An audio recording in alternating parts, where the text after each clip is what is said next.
answering some questions that members had on various topics.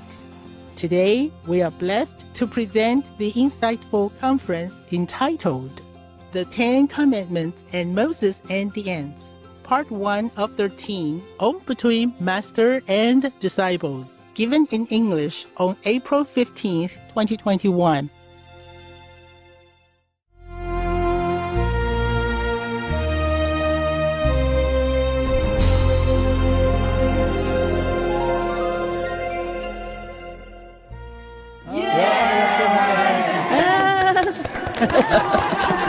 Hey. Here comes the old woman. Superwoman. You have no idea. You have no idea what my desk look like. All over, it's just wires, you know. Wires. And instruments, telephone and stuff, and all over. Yeah, I begin to believe that I'm really a superwoman. You are. Yeah, because my place is like a professional studio, and I did it all by myself. Wow.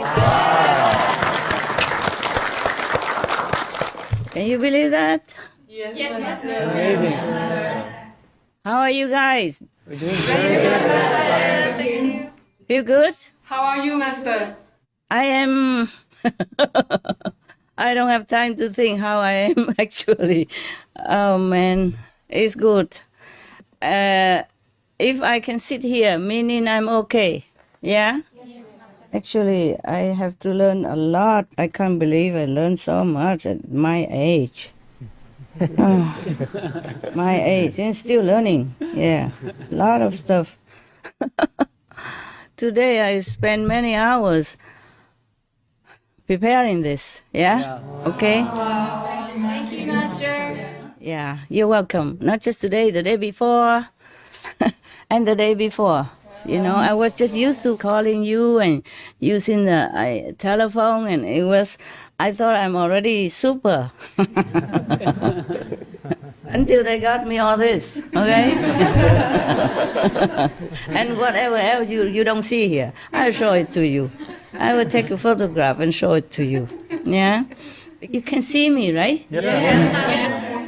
I look same old. Yes. You look beautiful, Master. This is the best you get already. Slowly I will get more and more super, and then we'll be fine. Yeah, right now. It's okay as long as I can see you. It's more fun to see you face to face. You don't need to see me because you know me, huh? Just a little older, but nothing much different. Do you want a story or you want to ask something first? Do you have questions to ask, right? Yeah. Ask me. I'm your answering bank. Tell me. Master, in recent news, there is some speculation of government contact with aliens or a galactic federation. Also, there have been increased reportings of UFOs. It seems maybe, are they wanting to tell us something? Does Master know what they want to tell us? Oh, yeah, they've been telling us for ages already. They have been telling us since forever.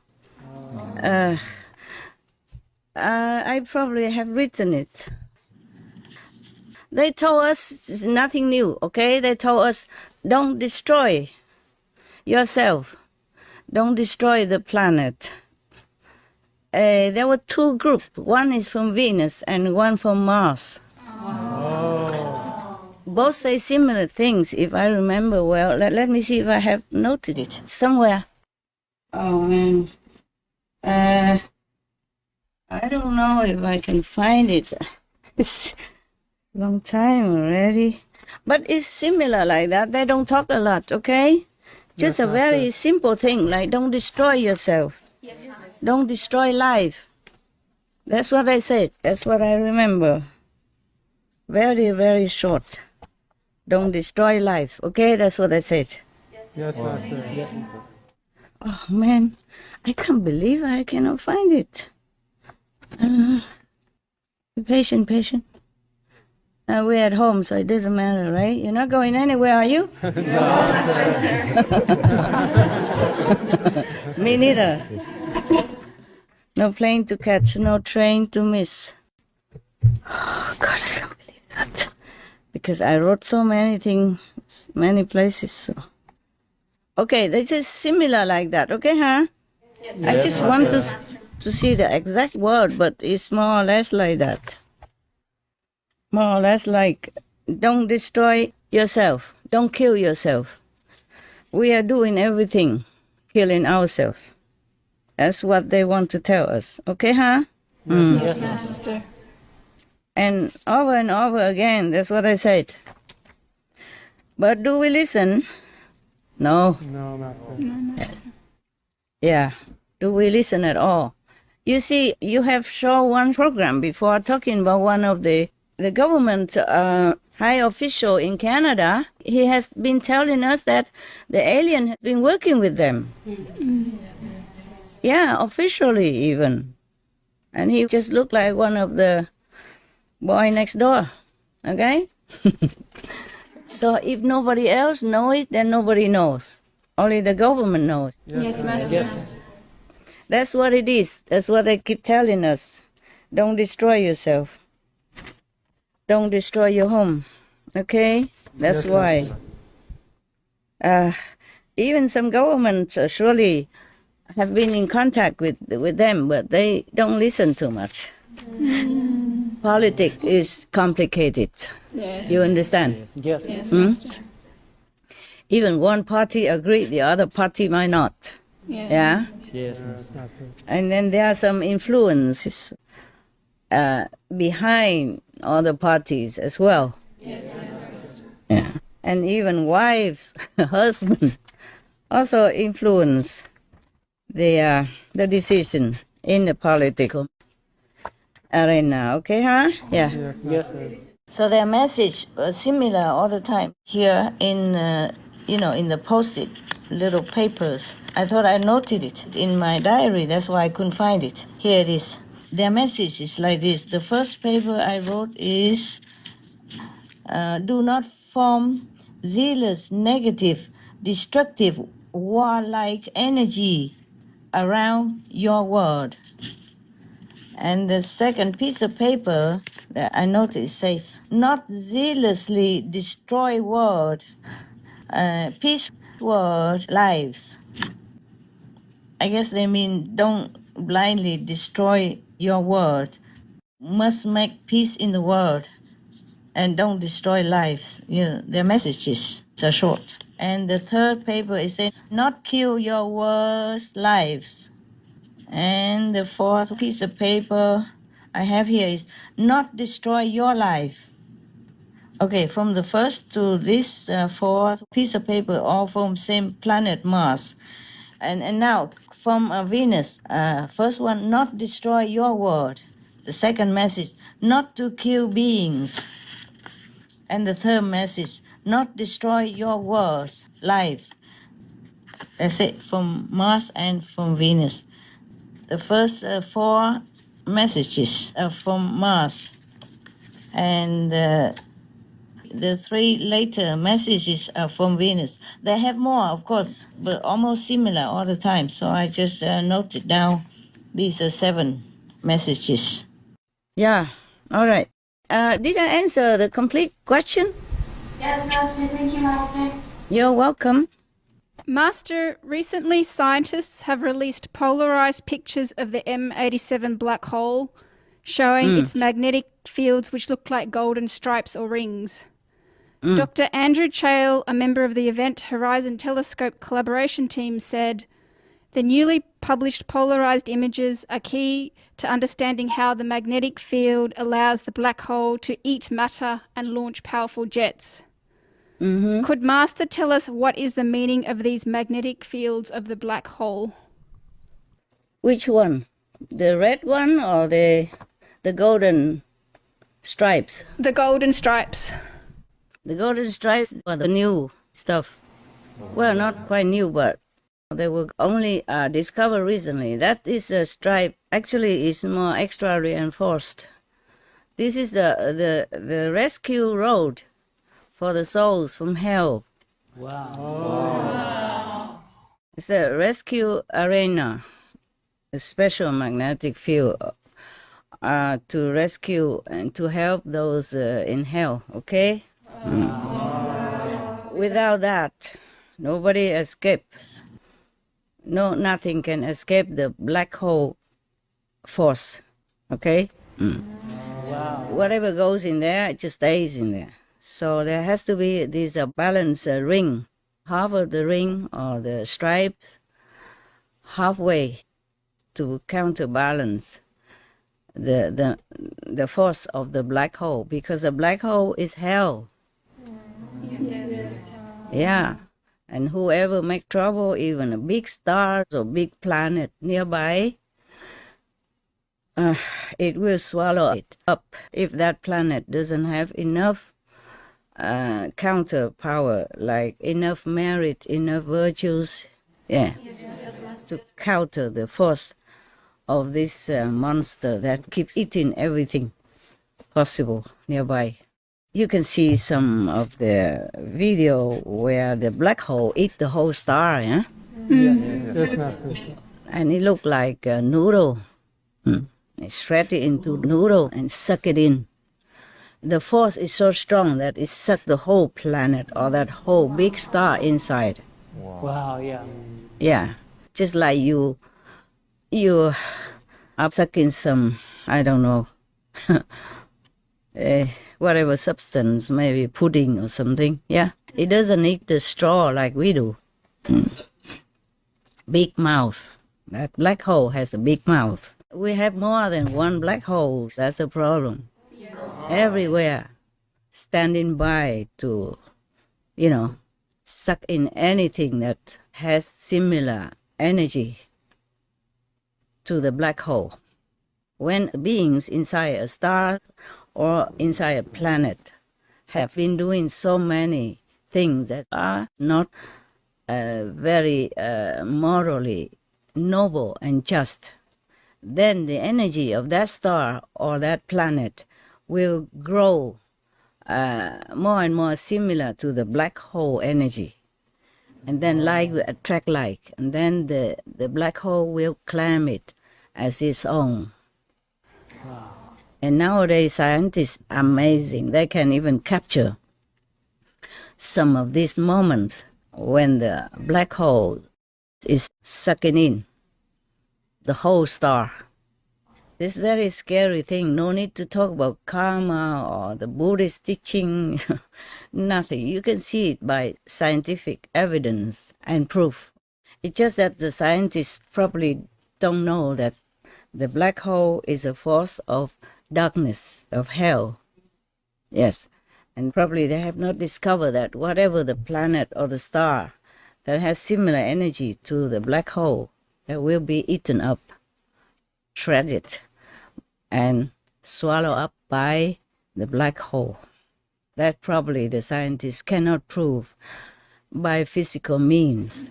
Yes, Master. Only the developed spiritual person can know all this. Right. Because nobody explained this before to anybody. Yes, Master. You are the first ones to hear this in the whole universe.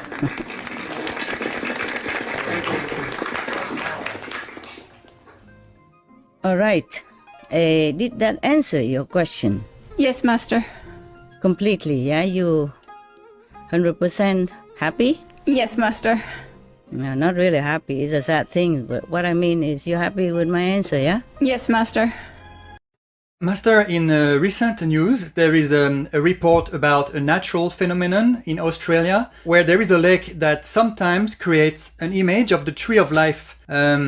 It happens when the nearby tea trees release their oil into the water, making it dark, and the lake's drainage channels create a shape that resembles a huge tree of life.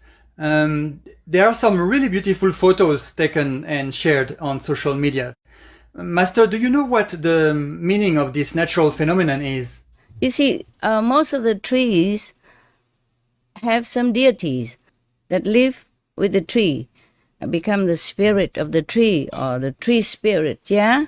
Yes. In many of the Buddhist stories, I told you, I don't know if I told you about the spirit of the tree one time, maybe at least. So this tea tree, it has a deity, and this deity is very benevolent. He is using his power, as much power as he has, to draw this tree on the lake, using the oil of the tea tree.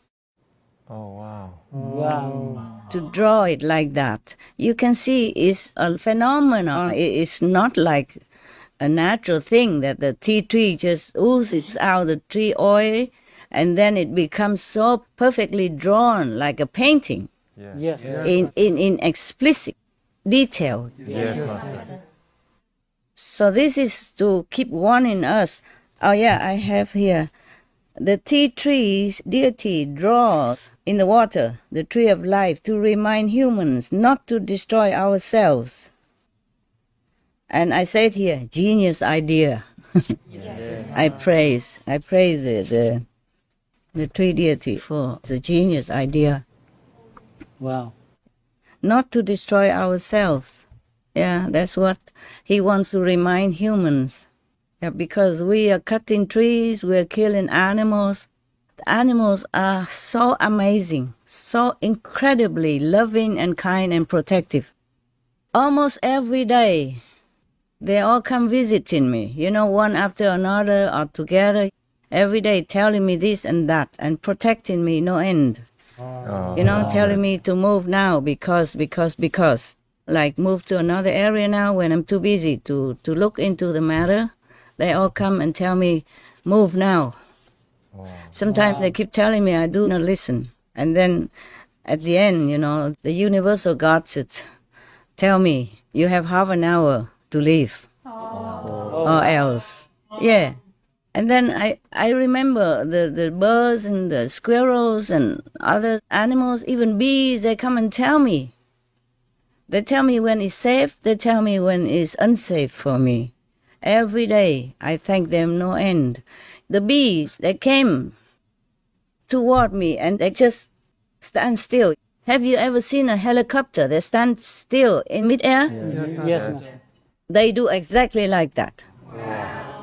They just stand still right in front of me with the wings, balancing, and look straight at me and tell me this and that. Yeah.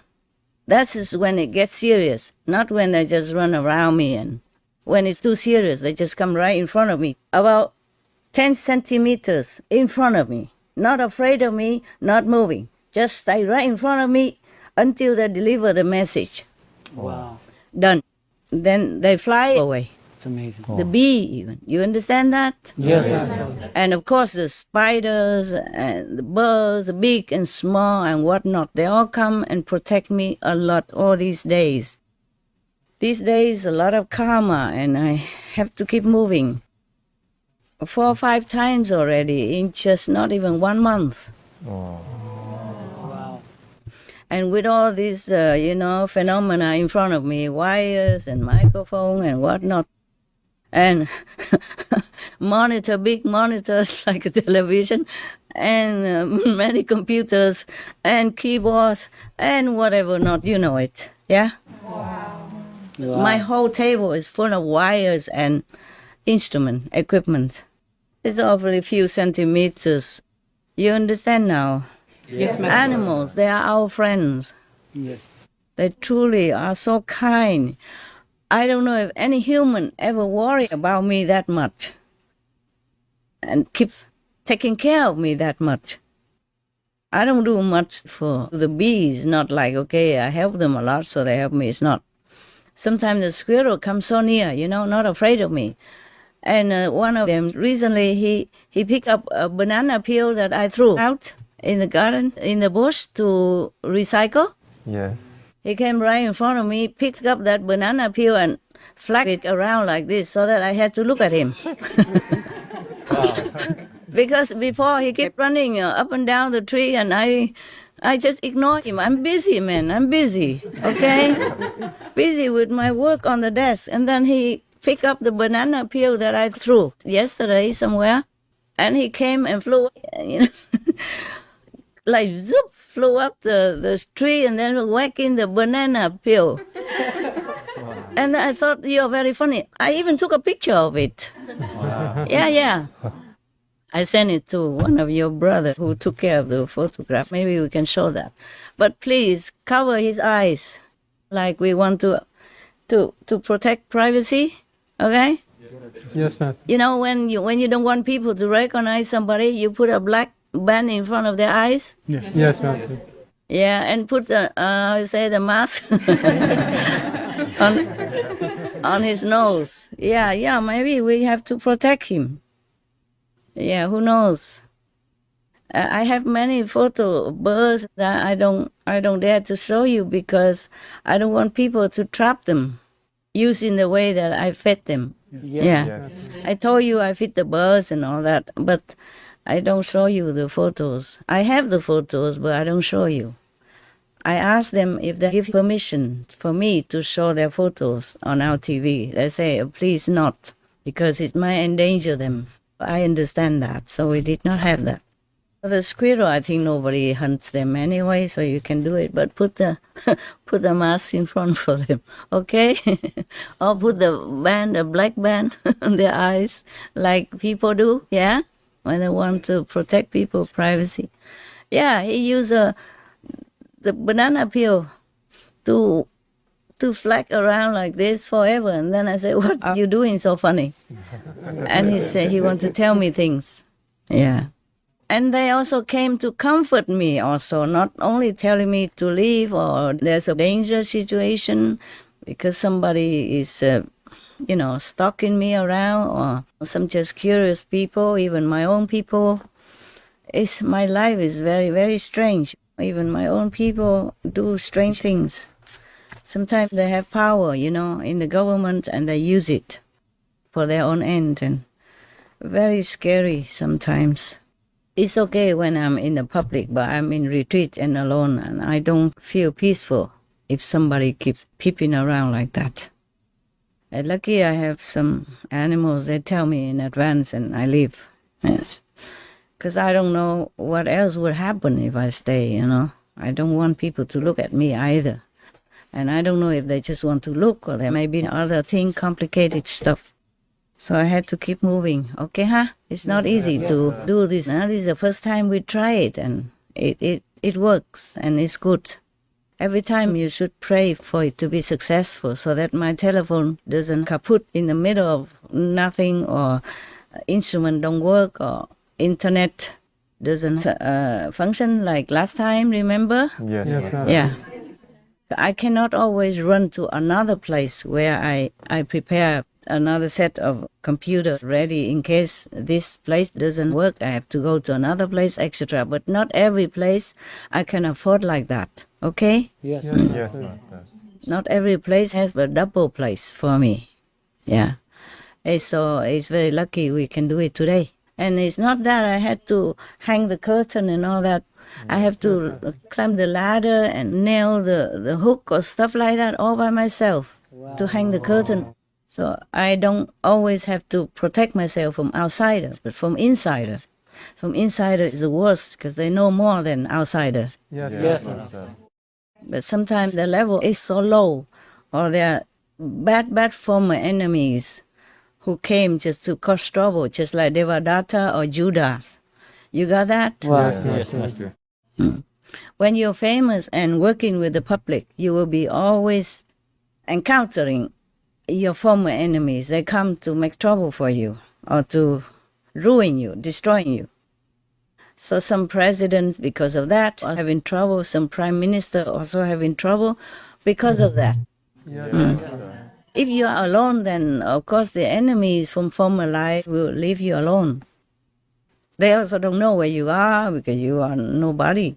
But if you are in the public eye, then always have to prepare for something that is not favorable to your work and to your life. Understand now? Yes.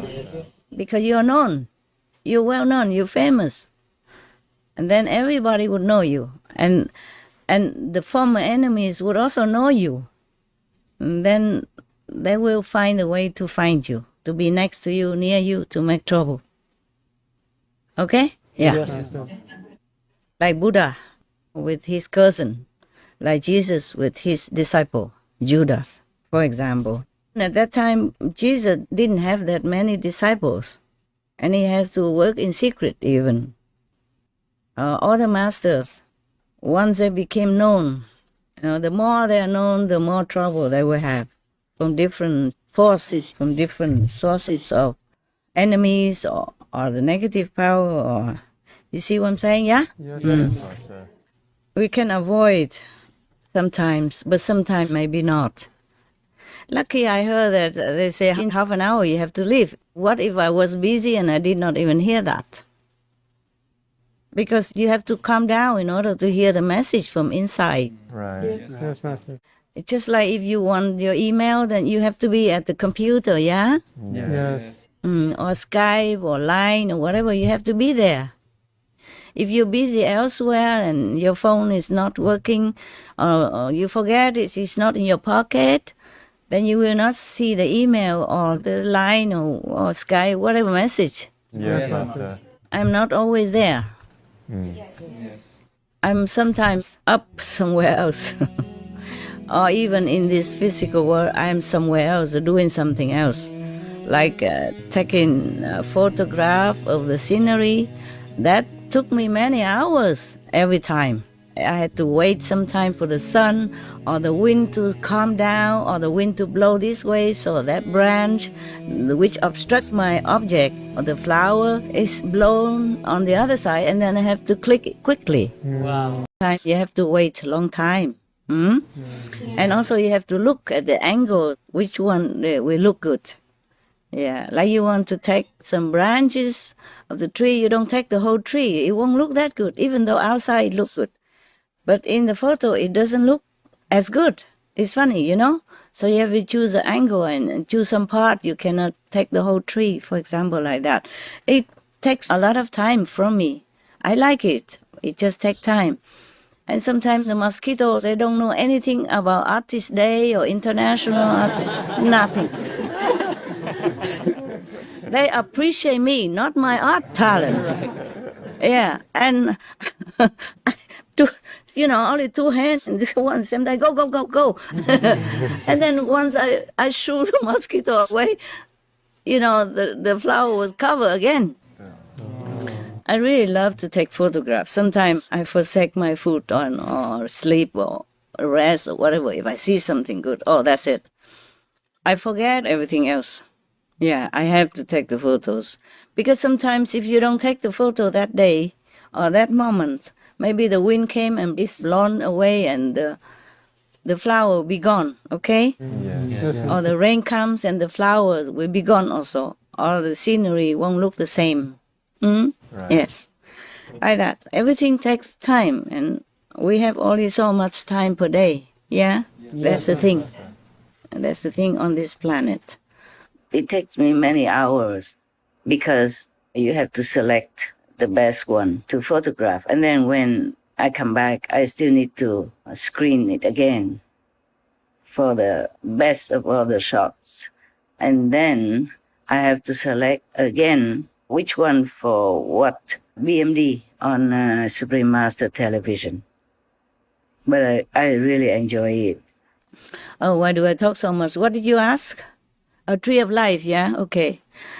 Of course, the tree of life symbolizes life, and the deity wants to remind us that we do not destroy life. Because if we destroy other life, then we destroy our own life also. If we destroy trees, which give us oxygen and shade and hold the soil together so that it will not be washed away, and so many things that the tree can do. And if we keep cutting them just to raise the animals, and then we kill the animals as well, then our life will be at stake also. Yes. Most of the humans do not hear the trees, do not hear the deities around us who are always trying to tell us things. Even animals, like some of you are afraid of spiders, they came to tell you something. They won't harm you. They know you are good. They respect you. Wow. Like the other day, one of the spiders came in somewhere, and one of the people who stay here say, afraid of spider. The spider wanted to tell her that you are very special. That was the message. They just say, we envy you. You are special. Something like that. Or just like the bee just stays still right in front of me. Not afraid of my big size and my super size, super talent. Stay there for many seconds until she delivers the whole message. I just have to stand there and listen because she stayed right in front of me and the road is small, okay? In front of the door. Wow. And the door is closed behind me. And both sides have things, so I cannot go anywhere. I just have to stand there and listen to her. I knew that when they behave like that, that means they want to deliver some message. And I'm always so grateful. One day, the bee even came to my area in front of my door. Not one day, but 2 days. In the night, in the dark night, to warn me of intrusion of someone that I knew, of course. And the bees, I don't think they fly at night. I don't think they fly anywhere at night. But they flew in and stayed in front of my face for quite a long while. Kept telling me, turn off the light and go inside. Twice the bee did that.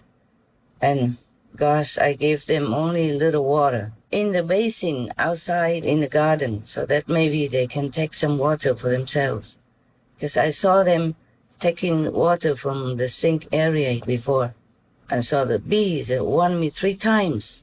One time in daytime, I told you. Yes, Master. And 2 other occasions at night. I can never love them enough. I love the animal more than anything. Any animal. So endearing, you know, like the skunk last time I told you, that he responded to what I told him and helped me to call my dogs even. Oh. Wow. Yeah, I told you already. And then when I was worried about him, I said, are you okay? He even responded to me, not just inside, but outside. I know it. This is so endearing. You understand me? Yes. And the squirrels, they keep warning me or comforting me many times, and even brought me some mangoes. Oh. Wow. He's too small, he cannot bring the whole mango. He brought me a piece of mango and dropped it in front of my door. Oh my God. You see how lovely the animals are, even the wild animals. Yes, Master. And not just mangoes, but other fruit also. I thought, how come the fruit fell in front of my door? I don't see that kind of fruit in my surroundings where I was in retreat. And I didn't see any mangoes at that time. I didn't have any mango fruit around in my surroundings at all. And other kind of fruit, nothing. It wasn't in season. I don't know how the squirrel got the mangoes. Big piece, like the 3-finger piece of mango and other kinds of fruit. Yes, I was wondering where the fruit came from until I saw it, that the squirrel dropped it in front of my door. And the squirrel who kept flagging the banana peels in front of me outside of my window, I was thinking he's hungry. I said, oh my God, you're hungry. There are food and fruit outside under the tree for you every day. He said, no, I don't eat banana.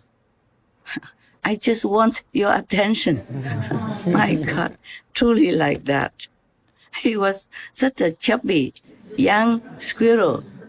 So lovely, lovely and beautiful. His eyes so big, glaring at me in all attentiveness, in all, I don't know how to explain it, so expressively urgent and so much love in it. I can never thank them enough for protecting me and loving me thus, beyond exception, beyond imagination.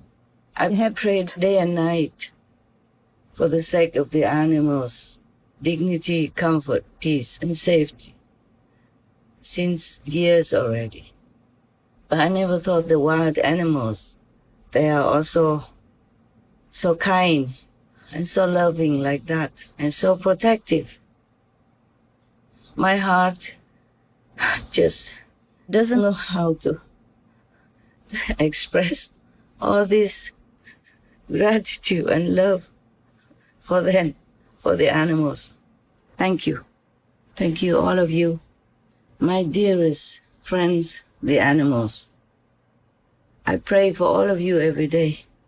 My heavens, hear us. Bless all of us. Liberate all of us. Liberate. Free all of us from this trap of the illusionary Maya drama. Thank you all who help. I would do anything. Every day I ask, is there anything else I can do to make the world vegan come quick? Not just these industrial animals, but also wild animals. They are so good, so good, so good. My God, they are saintly beings.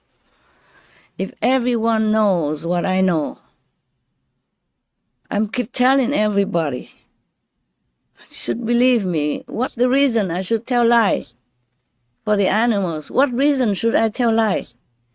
You understand me? Yes, Master. The wild animal and the spider and the bees and the birds and the squirrels and the skunk, what for I tell lie about them? They truly interact with me like that. And I'm sure they interact with many others who can understand their language. Yes, Master. Yes, Master. And their benevolent intention. Protecting humans despite all dangers. I'm not sure if the bee would fly and freeze in front of anyone like that. I'm not sure. I'm not sure. Any of you have this phenomena? Yes, Master. You have it? Who? Me? Yeah, what did he do? What did the bird do? The bee do? Exactly that. Froze like that in front of me. Uh-huh. And didn't move for a long time. Uh-huh. Not long, just some seconds. And For me, it was a long time because it never happened to me like that. okay, And what did she tell you? I don't know. No idea. That's the problem. We are the problem. We are truly the problem. We're deaf, dumb, and blind. Yeah, that's one scholar, a rabbi or some Jewish scholar. We also gave him an award, yeah, Shining Word, Hero Award, and also he wrote a book called, we saw it on our TV, say, In Front of the Blind, yeah? Yes. You remember, yeah? Okay? Yes.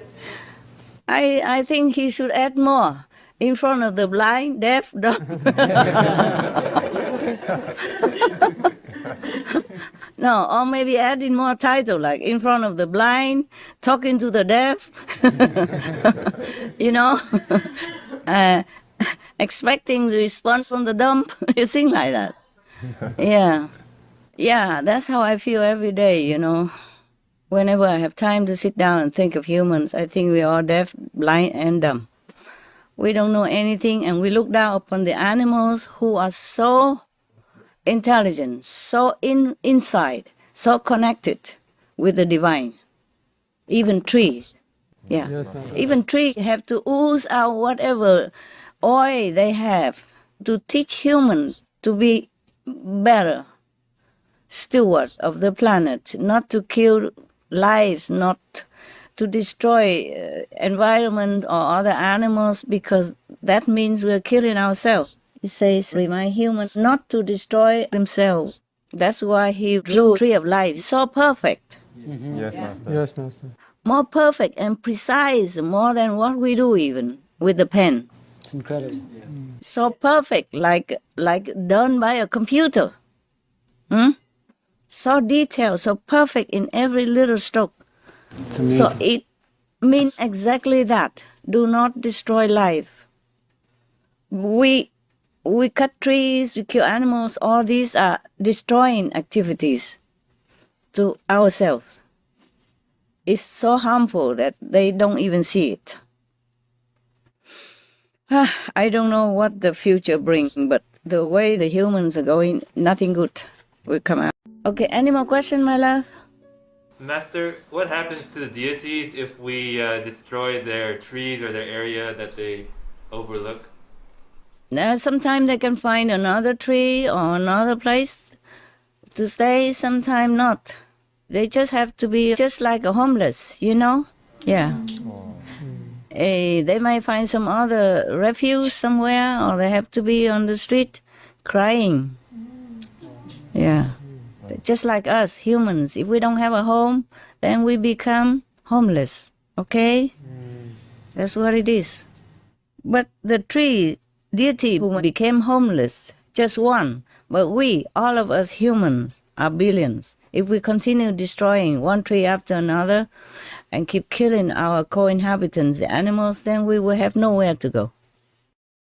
We become worse than homeless. We become planetless, worldless. And the children after us, we inherit all these terrible things that we have been and are doing still to the planet, to the environment, to the animals. Because if we cut trees and destroy forests, we also destroy the habitats of the living, you know, the visible beings like birds and monkeys, orangutans. Yes, Master. Yeah, and birds and bees and butterflies. All these are contributing to the benefit of our lives. Bees contribute a lot to the food production anyway. And bees have been dying in countless numbers. And the food we're having now is getting more and more expensive every day. Yes. You know that if you read the news. Okay, huh? The price of the food has never been so high because we're having food shortage. Because we destroy natural environments and kill bees by insecticides, and also the pandemic right now. You know, one thing leads to another.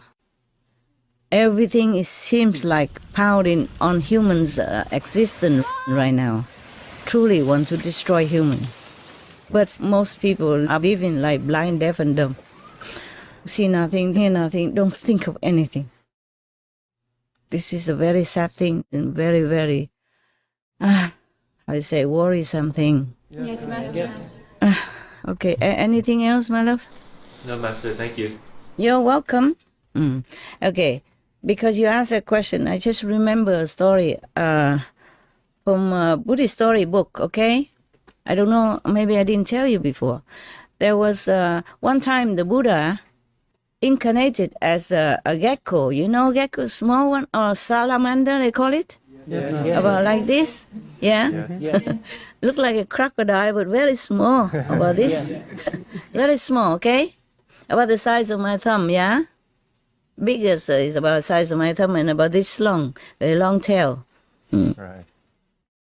Looks similar to those that crawl on the wall sometimes, yeah? Yes, Master. If you live in the countryside, they have it. In the city, you don't see. Okay, one time the Buddha incarnated as this one of the salamanders, and he befriended a tree deity. And this tree deity had a child also. Okay. And at one time, the king of that country wanted to cut that tree, the tree that was her home, because that tree was very valuable to repair something in the palace of the king. So they saw that tree was very good, suitable. Every other tree was either too small, too soft, and not good. So they wanted to cut that tree down. The deity of the tree, holding her kid, was crying and crying. And every other nearby neighbor, other trees deities or grass deities or everyone in that garden came to ask her what's wrong. She said, they are going to cut down my house and I don't know where to go. I have nowhere to go. And then so the salamander was her friend, came to her comfort and said, oh, don't worry, I have an idea. They will not cut your tree. Don't worry. So nobody understood how the little salamander could stop all these strong, powerful, woodsmiths who were going with saw and axe in order to chop down that tree. Nobody understood. But he said, I will stop it. So everybody went home but feeling very doubtful in their minds. And the next morning, these woodsmiths who were going to repair the palace, the column in the palace was kind of rotten or something. So they were going to chop down that tree. They were going there. But the salamander, he went onto the tree, okay, from the root on. And then he just like disappeared.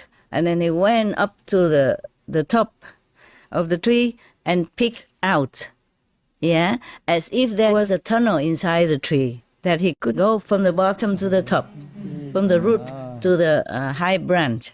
So he kept doing that up and down, like a teasing them. He used his power to go under the root and then disappear inside the tree and then pop out from this place, that place, here and there. So all the carpenters, they talk to each other. They say, this tree, it looks so strong and good, but inside is already rotten and empty. Like sometimes the trees are eaten inside by like white ants or some other insect that eat the wood, yeah? You know what I'm saying? Yeah. So they thought, this tree is eaten from inside already. Because they saw the salamander go from one place to another, from inside and pop out, and inside pop out again, all over the place. So they thought the inside of the tree trunk is all hollow, yeah? So they say, no good, we better go elsewhere, look somewhere else. So the tree was saved. By a little salamander. So little. So everybody, was very, very impressed with the salamander. And the deity of the tree was very, very happy, of course, yeah? And they are even better friends than ever. So you never know, the animals, even though they're small, like the bees and all that, or spiders, they are your friends. And you never know what they will do to help you or to rescue you. Even just to tell you some good news or bad news or to comfort you, like the wild animals around me, even the crickets and the little salamander as well, and spiders and birds, small birds, big birds, and squirrels and skunks. They even came to comfort me when I came to the new place because I was so depressed, so tired, being alone and moving so many things, and I just made the other place ready, okay? Ready for working and for conference, and just relax a little bit and then had to move again. Everybody hates moving, you know what I'm saying? Yeah? And especially when you're all alone and not used to all this technical stuff and so many instruments. I had to move so quick like that, just throw everything in a plastic bags and wonder if they still function after. And I was sitting there, I was so tired. Could not even rest and meditate. I was so tired and so despondent. And I was thinking, how am I going to work again? I'm so tired now. Yeah, it's been a long time. We have not had a conference. I'm supposed to have it, and then I had to move, and I have to do it all over again. And a new plug, and don't have enough plugs, don't have enough multi-plugs, or don't... the internet, I don't know where it works, and all kind of things. Don't have enough electric plug hole and socket and all that stuff. And everything on top of each other because of the rush, Yeah. Yes. I don't always have time to listen to all these emails until the last minute. It's often like this. Often I don't always have time to catch the news. Okay? Yes. And then until kind of last minute, I had to run. Sometimes I know more in advance. Sometimes not. And then they all came and make a lot of singing noise outside, their music, comforting me, telling me not to worry, don't worry. You are safe here now. It's wonderful. This and that will not come. Keep comforting me every day. Yeah, even until today. They don't just say it one time. They come back again and again to reinforce the energy, to make me feel better. Not just the talk, you see what I'm saying? The energy of it. Yes. They build it up. Keep saying the same thing, build it up so that I feel more confident and good. and bless me and all that as much as they can. I am in tears all the time whenever I remember them. They're so kind and so considerate and so loving. Come and comfort me even, not just to tell me when it's trouble, but come and comfort me, knowing that I'm very down, physically, mentally. Yes. I'm a master, but that's the soul, okay? The physical is the same like yours. I get old, I get tired, I get sometimes feeling very helpless also, okay? Yeah, so they came, a bunch of them, all of them. Yeah, spiders, all that, just go in front of me and stay there until I listen. Sometimes I say, oh, I'm busy right now. I know you say the same thing, right? So I got it. Thank you. Sometimes I say, okay, I heard that already. Thank you. God bless you. God bless you. I cannot just stand there and listen. I have to do work. Okay, I'm alone. I must work. But then I say, thank you. I heard you. I know. I heard you. Thank you. So they say we have to enforce it, reinforce it. Then I'm so touched, by them. So touched. If all humans are kind like that, we are in paradise. Yes. No need to practice anything, anywhere. Not go to heaven, nothing. This world will be Eden again. You see what I'm saying? Yes. We don't have that. Sadly, we don't have all that. We don't have people who really understand the impact that we are doing to ourselves by destroying the environment and killing others. Even our own race, killing our own human race. Very sad, very sad. I remember all the masters who came and went, they just take care of whomever is following them, believing them, and the rest they don't care, They just let it be. Maybe they care, but relaxingly, not like me, so urgent, so desperate, so pressurizing myself like this day and night. And then I remember the film that we saw, the Astro City. Yes. Yes. Remember when the good saintly beings came to that desperate doctor who just died, yeah? Yes. And laying there, at last he prayed to God. He said, somebody help me in the name of God, for the love of God. And then they came. And then there were many of these astral beings, very ugly and aggressive and trying to scare them and all that. And then the saintly being from this Astro City, he extended his hands, remember? Yes. Yeah, extended his hand to those lowly beings as if saying, come with me. I will take you also to heaven, to the Astro City. But the astral beings, the fighty ones, the aggressive ones, they just stepped back. They were kind of surprised at his friendly gesture in response to their aggressiveness. They were harassing that doctor and all that, the just newly died doctor. So the saint just extended his hand as if, come with me, I will take you also. But they did not. Yes. They know, these astral beings, they know who they are. They know the saints. But still didn't come with him immediately. Did not. Stepped back and just went back to their usual place, usual level, where they drink the muddy water. I don't see any water, it's just mud. At least it's wet, so they call that water, and they're fighting for that even.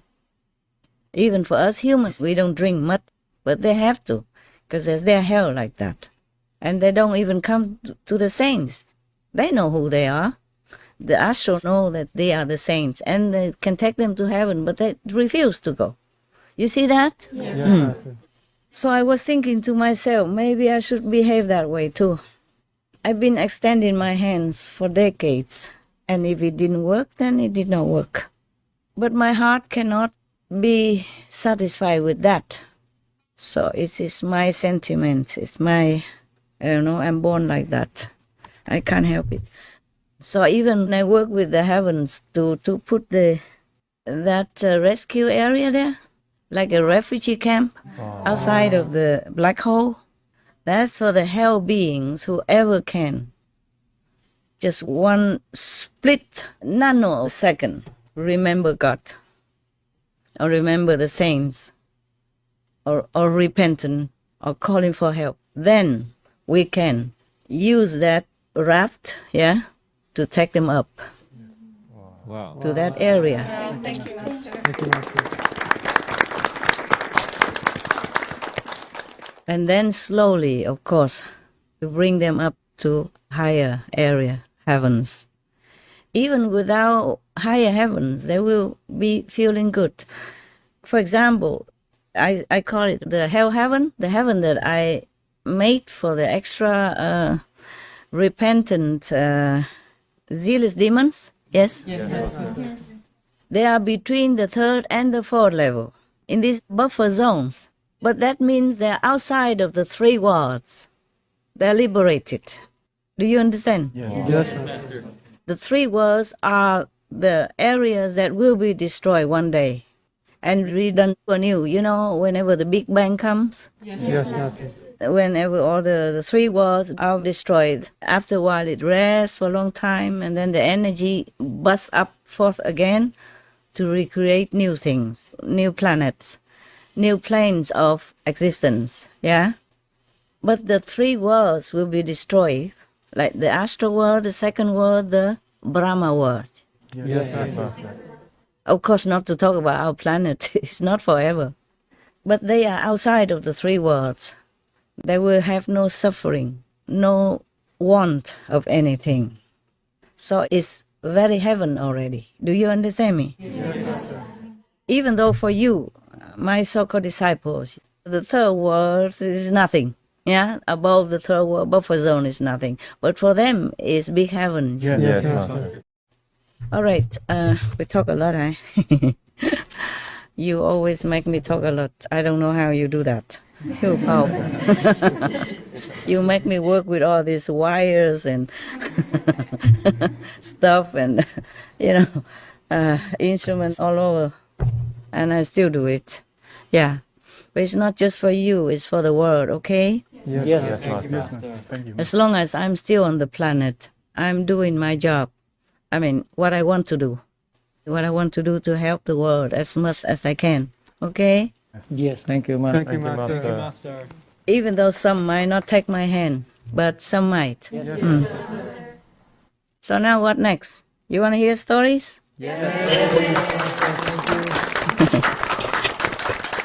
Or you want any more questions? By the way, your questions are more important than the stories. Stories don't go away. Any more questions? Master, you mentioned a red black hole? What is that, Master? You didn't see the photo that the scientists took?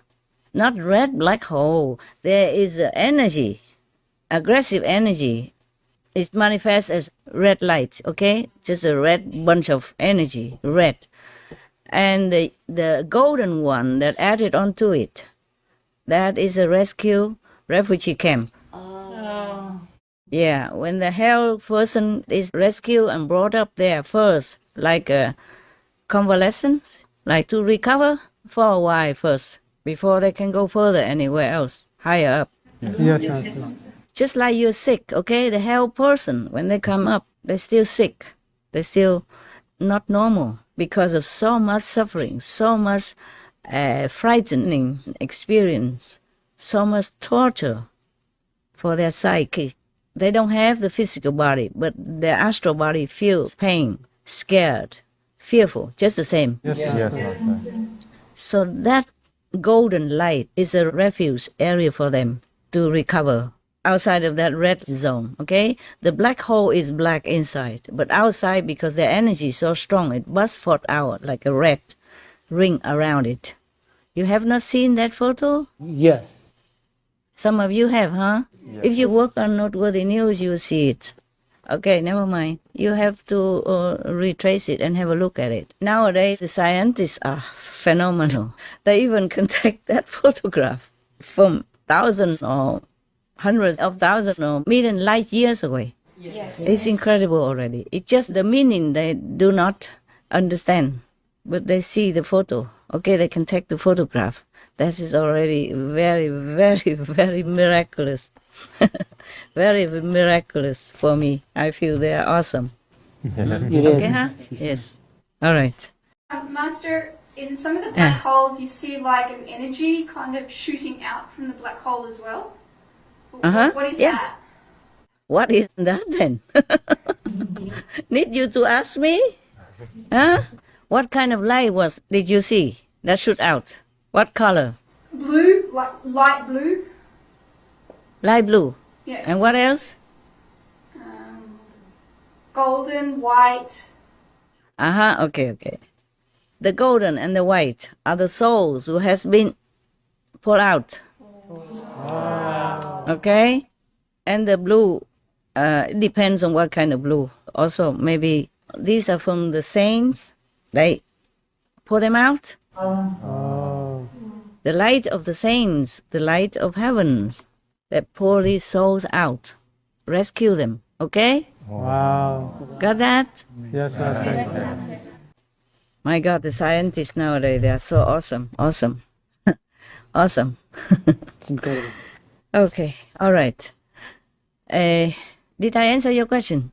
Yes, Master. Thank you. You happy with it? Yes, Master. Good. Then it's good. At least we have some pictures so that you can imagine what it's like, okay? If I just talk and there's no proof or no physical evidence, maybe harder for you to understand. Okay, good. Any other? No, Master. No, Master. No? Good. Then I will tell you a story, okay, huh?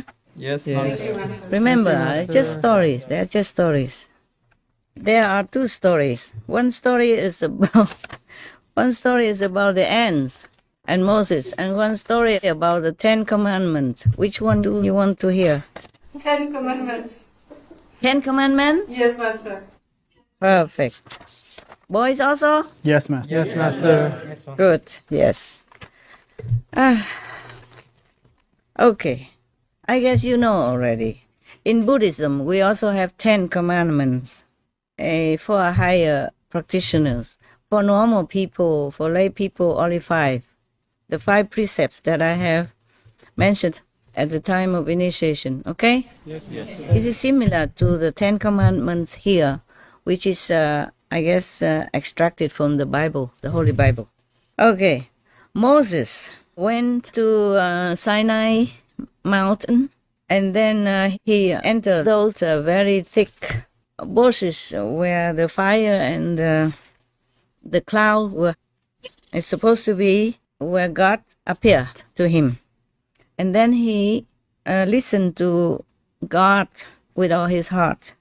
God told him first, you go back to tell your people these commandments that I will tell you right now. I am the one who took you out of Egypt and freed you from the slavery there. Number 1, you will not worship other deities or God before me. Means God is the only one. They should only worship God. Understand, yeah? Yes.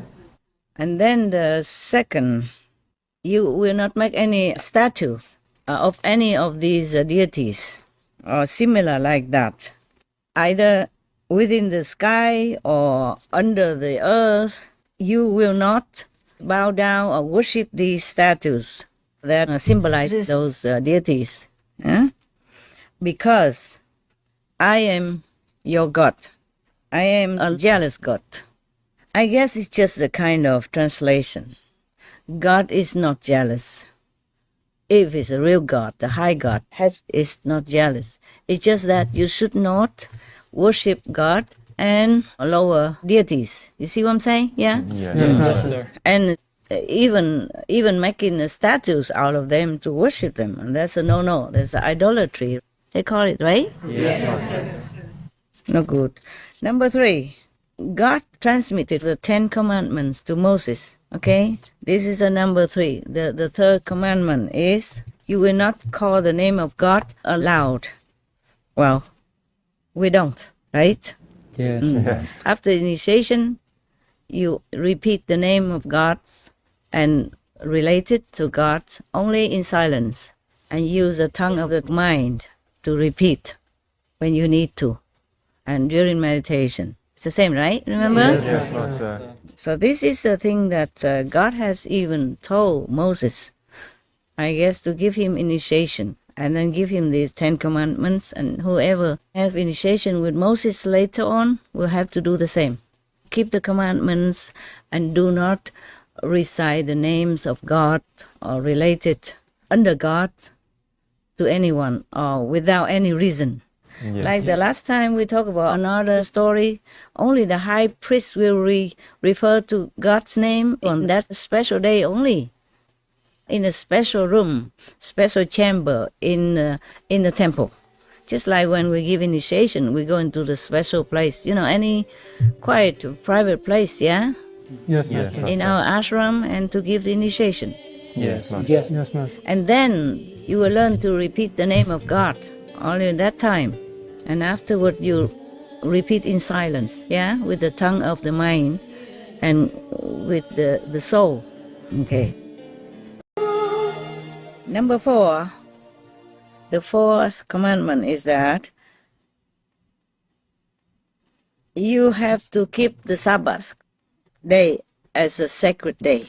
Yeah, just like on the Sunday or something, we go meditate together. Yeah, the group meditation. At that day, you forsake everything. You leave all the physical activities and any labor work behind in order to come and attend the group meditation together. On that day, you don't do anything more. That's what God commands. He say, you work 6 days. And during these 6 days, you do everything that you need to do, in your physical environment and activities. But on the 7th day, they call it Sabbath in the Bible, huh? On the 7th day, that is the day that you worship God. And on that day, you and anyone who stays with you should not do any labor work or physical work.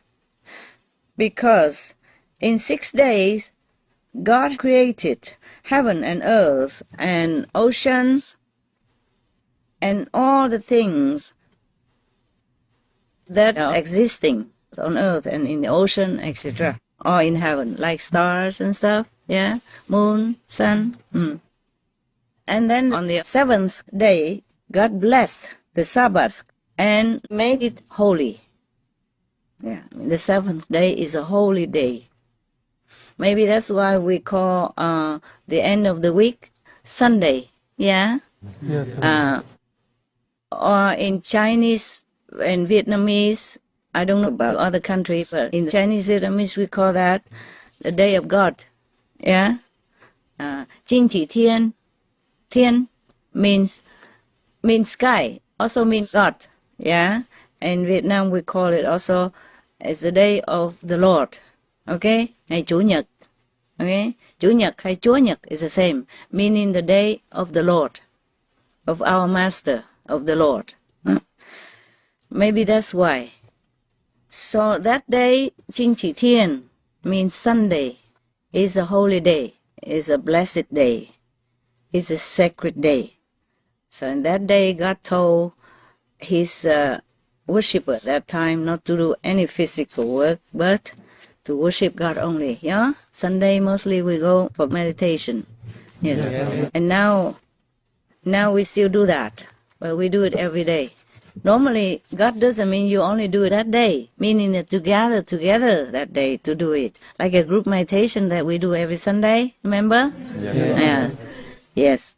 And now we do it more. And every day we do our homework at home. We meditate individually or with family members or with a small group of fellow disciples.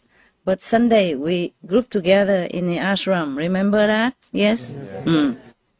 So that's what God even say that before nowadays. But that's normal. It just becomes normal like that. Because in this world, Sunday, mostly people don't work anyway.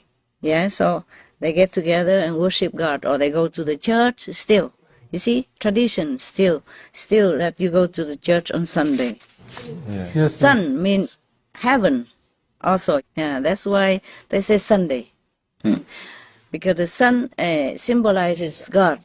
In Vietnam or in other countries, they call it heaven, the sky. You see what I'm saying?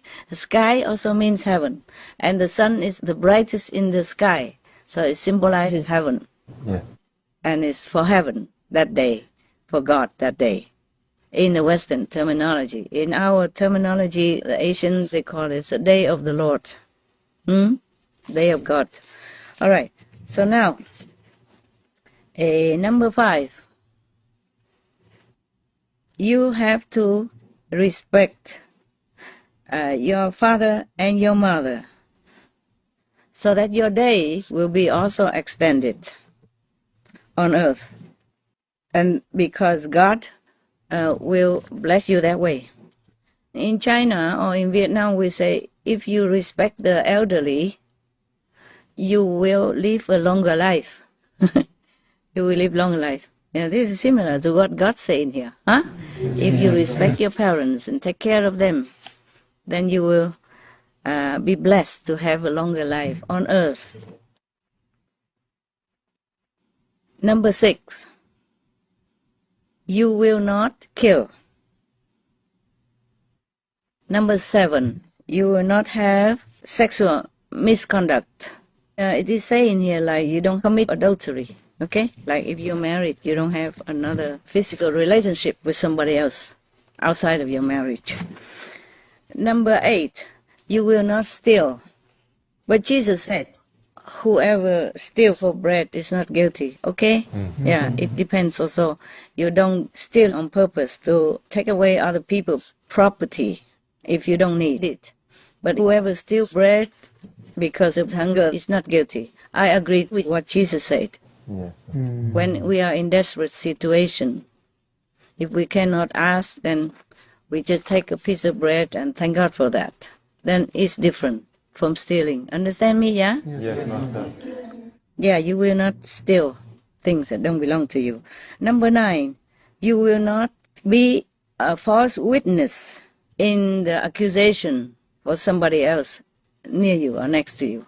Like you don't go to the court and wrongly accuse somebody just for your own benefit or anything else that you know for sure that person didn't do what you say he did. That's even God doesn't allow. But nowadays, politicians, they do anything. You saw that yourself. Master. If you're American, you know already, right? Yes. Number 10, you will not envy the property of your neighbors. Yeah, or the wife of someone that's near you or you know, or any of the servants of that person that you know, or any of the animals of that person, the person that you know, or anything at all of the other persons, of your neighbor or somebody that you know, that you envy, you're jealous of, and you want them for yourself. Should not do that. Actually, this also should be in stealing, right? Yeah, same, but maybe not. Maybe not. Stealing is more physical, like you go and take something. But this is even not envy, not wanting the things that belong to others. Yeah? Actually, stealing food is a small step. It's not much. When he's poor and hungry or steals for his family or somebody in need, it's not too bad. I don't condemn that. If they need it, it's different. Okay, huh? Yeah. Yes. But some people steal big, They steal people's land, people's country, people's properties, people's reputations, people's, success. All this is worse than small things. Do you hear what I'm saying? Yes. And that including those politicians who did everything possible, but not properly, not appropriately, in order to harm the opponent or to climb on top of the opponent in order to get the power in the wrong way, not honestly. You know it already, yeah? Yes, Master. In different countries we have that. So now you have enough. You know already the 10 commandments. You all right?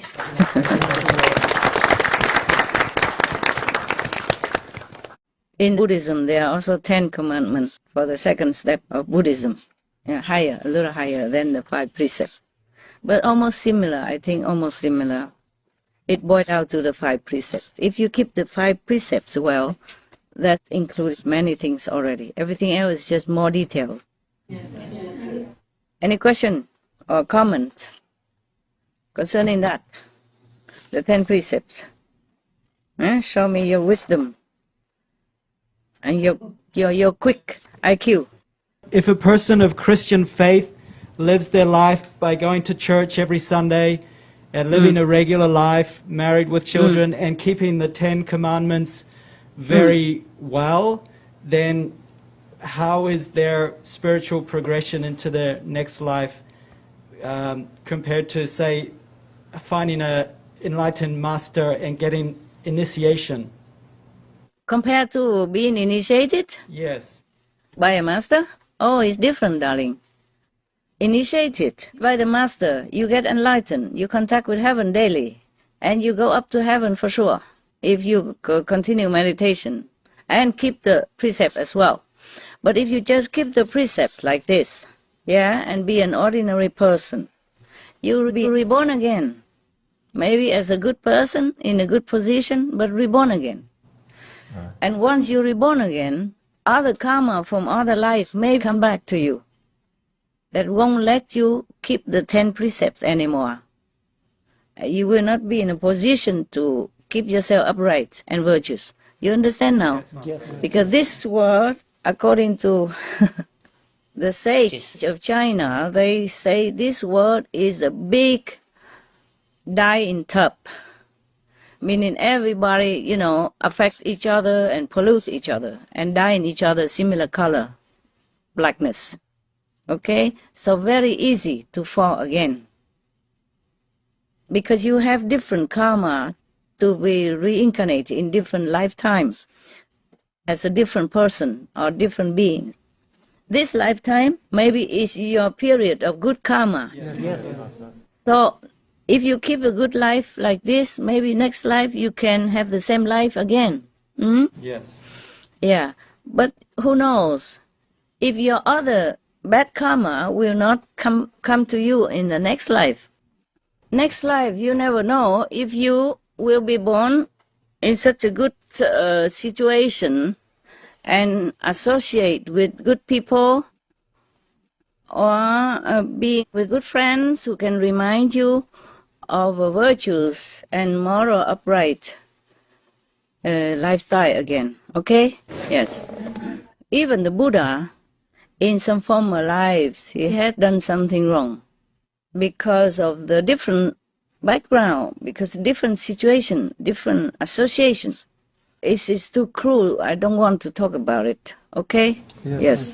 But he had to be blind one time. Somebody had to pluck his eyes. Yes, it was very gruesome. This life is like that. So you never know if you are lucky to be reborn in a good circumstance again. There was a story about one guy who listened to the saint just a few sentences, listened to him, and then he died after that. And before he died, the saint, the one that was preaching in one lecture that he attended, because a friend took him, whatever happened, that he listened to the saint lecture one time. And then the saint told him, you're going to die soon. When you die, you will meet the church, yeah? And the church will ask you whether or not you want to receive the benefit, the merit of listening to my lecture first, or you want to pay the karma first. So you should say to the church, the one that you judge him, yeah? In the afterlife, you should say to him that you want the benefit of listening to the saint's lecture first. Understand? Yes. So that's what he said. And then he can go to meet that saint again in the other level of consciousness. You know, the saints don't always have just a physical body. Yeah? Yes. The master have different body and lecture in different heavens. So because of that, he can go and listen to the master again on the other level. Yeah? Yeah. From then he has more merit. And then he goes up. He doesn't have to go down to receive the karma. Okay? Yes. You only get wet if you stay outside in the rain. Once you go inside the house and stay there, you'll be safe. Yes. So you never know if next lifetime you will have the same opportunity to enjoy good karma, or is it your bad karma period coming to you? Right. Yeah, like that. So the best is get out of this world as soon as you can, quickly. And trust your master to take you out. Yes, Master. The master, the real master, will not lie to you, of course. For what reason would I lie to you? I would be better off, wandering around the world or staying with my good husband or enjoying my life. Oh, why would I have to work so hard? If you live next to me, you will know how hard I work and you will not believe it. Because I'm all alone and I do so many things. Everything is just to connect with the world, to wake them up. Even photographs. You understand that? Yes. Okay? Remind them of beautiful nature, to appreciate it, to connect themselves with something good and pleasant and nice and higher than just killing or eating every day other carcasses until you fall and get yourself sick and all that. You see what I'm saying? You never know what will wake them up. It's a different affinity, okay? Yeah. I don't really enjoy this kind of life. Yeah. Not really. I do it for everybody's sake. I really miss it sometimes so much. A simple life, like in the Himalayas. Yes. Very simple life, even though I had very little money, but I was very happy and carefree. And now sometimes I cannot sleep well. Sometimes I cannot meditate well. And every day something happens to me, my physical and mental. Every day. No fail. But I cannot just live the humans and the animals in suffering the way I can see it. Before, I did not see that much. I saw sometimes on TV the war, people suffer, and I saw it in Vietnam, but not as deep as now. Yes, Master. The more enlightened, the deeper you can feel for other people suffering, and it just pains you. And you cannot just like if you are a doctor, and you see a person wounded, and you could treat him, you would not just turn your face somewhere else and go away, no? Yes.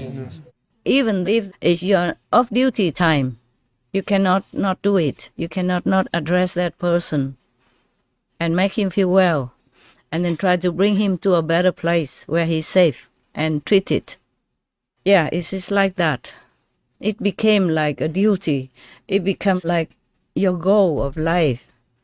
You cannot do anything else. You cannot not want to do what you're doing. All right, then it's good. Any question concerning this? Any more questions, my love? So you still want to go back home and be a normal Christian and have a family and all that? Good luck.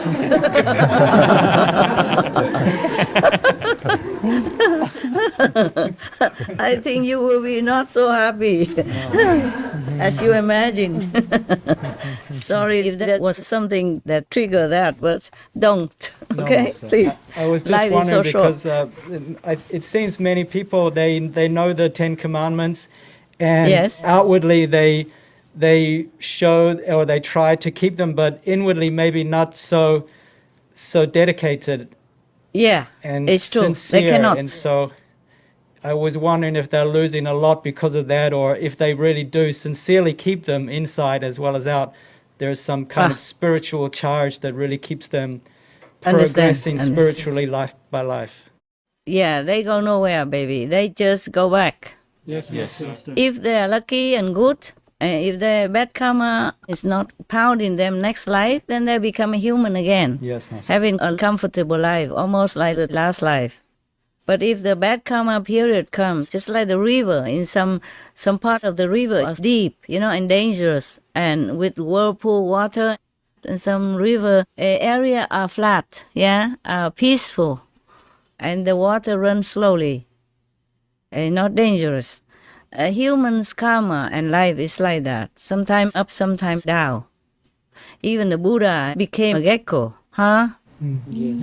due to something that he had done in the last life or other life. It might not catch up with you the next life or this life, but it will catch up next life or the life after. You understand what I'm saying? Yes. To recycle yourself in this shadow world is a very, very dangerous decision and action. You better just get out. Yes. The house is burning. Yes. Master. Now you see the pandemic, okay? But it's not the worst. That's not the worst. It could be worse.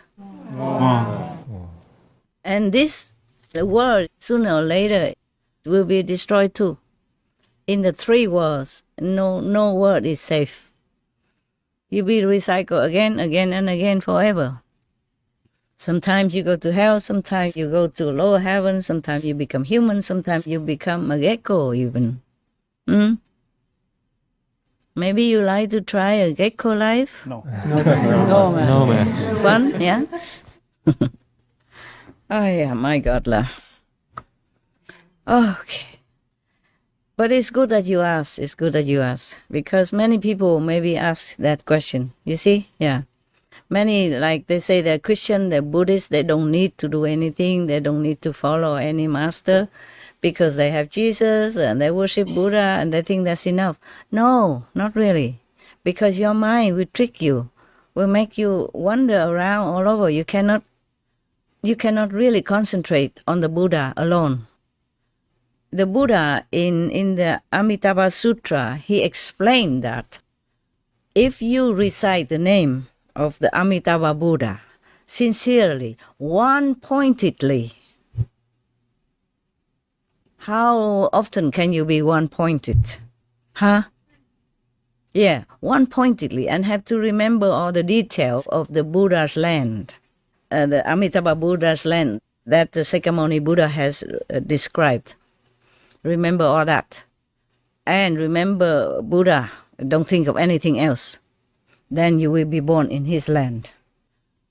The same with Christian people. They think they go to the church singing and then go next door drinking some alcohol and coffee or whatever afterwards. And go home and eating the meat that is killed for them already on the table, and they're not going anywhere, sweetheart. Truly, I'm very sorry. I have to tell you the truth. It's like that. Because this world that distracts you, the world distracts you. You understand? Yes. You can't just remember all the time to be good and virtuous. And just to eat meat is already a great sin. It says so in the Bible. Yes. Meat for the belly, belly for the meat. And God shall destroy both meat and them. Yes, Yes, Master. Master. Be not among meat eaters and wine drinkers. But God said that in the Bible, black and white. No matter how bad they interpret or how much they cut, these things are still in there. Yes. Yes. Master. Since centuries. Huh? Yes. And nobody listens. Nobody. Even some people who know the Bible by heart also don't listen. They continue to eat meat, drink wine. Yes. Master. So it's not just in front of the blind, it's talking to the deaf as well. Okay. They read the Bible every day. They go to the church and all that. But they are blind. They don't see these things. Yes. Master. That's why the Jewish scholar, what's his name? You remember? Asakesar, Master. Asakesa? Yes, Master. Yeah. He's a brilliant Jewish scholar and just like a priest himself, a rabbi. He said in front of the blind. It's really like that. What's the use of having the eyes but don't recognize the most important thing in life? Seeing you see, but you do not perceive. Hearing you hear, but you do not understand. It's in the Bible too. Yes. Okay. Any more questions, my love? Any questions? I wasn't making fun of you. Just make it light because you all sit there so serious. I don't dare to even laugh. Yeah. I'm glad you don't want to go back and be a normal Christian. A normal Christian, you have to pay a tax for the church as well. That's right.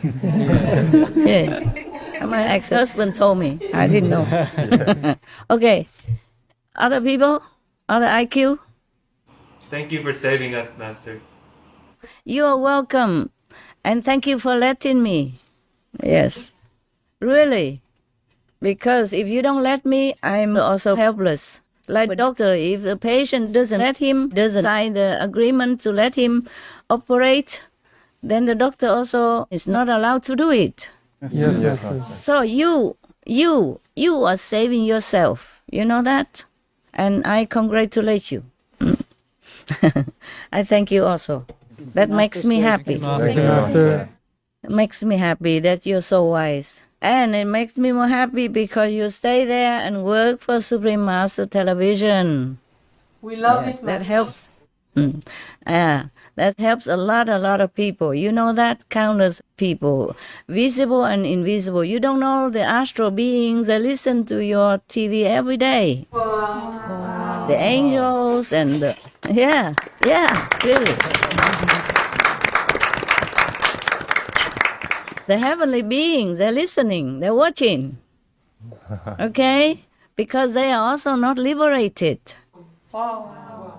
Yes, they wish they could be humans and to work like you do or to be initiated. Then it's the surer way to be liberated forever because they understand more than the humans. They appreciate more the human's life. Yeah. Of course, the Master is also preaching to them. But they have to go also according to their karmic pattern. And if they want to be liberated, they come down to be humans.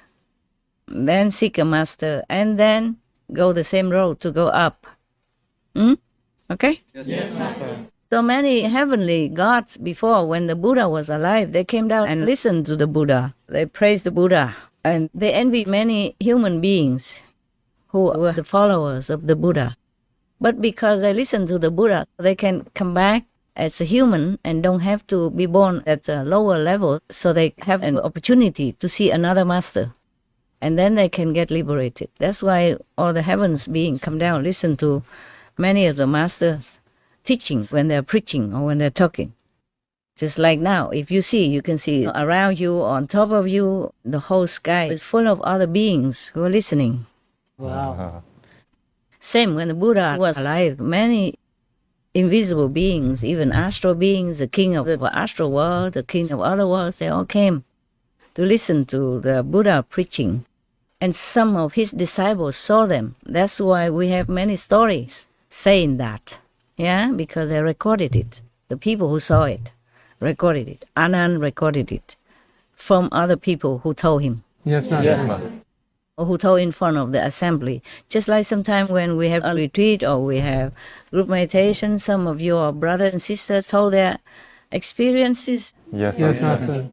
They say they saw even dragons and other bodhisattvas or heavenly beings present when your master was talking. Remember that? Yes, Yes, Master. Master. And nowadays we have video. So Anand doesn't have to be so diligent. If he reincarnated again, there's no work for him to do. Yeah, anymore? Cannot think of anything? Too busy listening? Huh? Yes? No? Yes? Seems no more questions, Master. No more? You are sleeping, huh? Only me working, huh? Not fair. Okay. Never mind. I'm glad to see you, and I'm glad that you're working for this noble work. Even more noble because you will not see how many people benefit from it. You probably understand that it will benefit the world, but you have not yourself seen it. And sometimes you hear it from hotline or other disciples told you, but you yourself don't know how much benefit your work is giving the world. So even then, you just have faith and do it, and believe in that. And this is very, very unconditional, very selfless. Because most people, when they do something, they want the satisfaction of knowing the result. You see what I'm saying? Yes. So they feel successful, feel happy. We don't even have this. We don't even have this luxury. But now and then we heard it from the hotline or from other disciples. Or at least you have faith. And that's very good of you. Okay? I want to thank you, all of you. And the people outside. Yes. Bravo. Thank you, thank you. Yes, I'm glad that your faith is so strong. And your selfless heart is also very strong. So that even though you don't see the result, you don't have the luxury of experiencing the outcome of your noble work, but you still continue doing it, believing that goodness will bring goodness, you know? And your work, because of goodness, it will bring goodness to the world. To be able to believe that, you must have a very good heart, a very noble intention inside you, even though you might be too humble to recognize that. And it's okay too. It's okay too. Because if we know too much, who knows, maybe our ego will pop up. Then it might be making trouble for our daily concentration in our work. Okay? Yes, Master. Yes, Master. But believe me, your work is very powerful. You are helping the whole world. And not just the world, but the heavens, lower heavens, and the hell as well. And all the animals are thanking you. And the hell people are thanking you. Heavens are thanking you. Even though you, not all of you might see it. But it's all right. We don't have to be happy. We don't have to know the result of our work. But we understand that it is good because we are doing good. Right? Yes. Our work must bear some goodness, must bear some good fruit. Because it's good work that we're doing. The best work that we're doing. Even if we don't see, we don't hear, we know, we believe that it's good. Our work brings goodness to the world. And if you do believe it, it brings good to heaven as well, and to hell. And of course to the animals, obviously. More and more people become vegan because of Supreme Master Television. Of course, it's because of many other saints and sages and good people who are working outside there, okay? Outside of our circle. Like the vegan people, the vegan promoter people, the animal rescue people, the government who approve vegan or approve the end of animal cruelty, etc., etc. All of them are also working very hard and helping the planet. So it cannot be bad. It can only be good and better. Okay? Yeah. Yes. And for your unshaken faith, I congratulate you. And I'm very proud of you. And thank you, of course. Thank you. Thank you, Master. Thank you for being our inspiration, Master. You inspire us every day. For sure, I'm superwoman.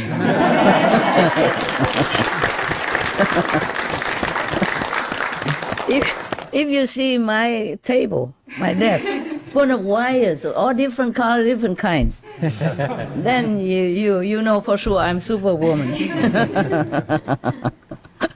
Because I don't know if any ordinary woman can live, sleep, and meditate or function in this kind of environment.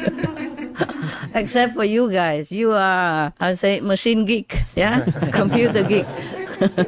You love computer. You love anything machine. Yeah, I am woman. I don't love it. I am a poet, actually, at heart. Yes, Master, you are. Yeah, I love to make songs. I love to write poetry. I love to take photographs of beautiful things.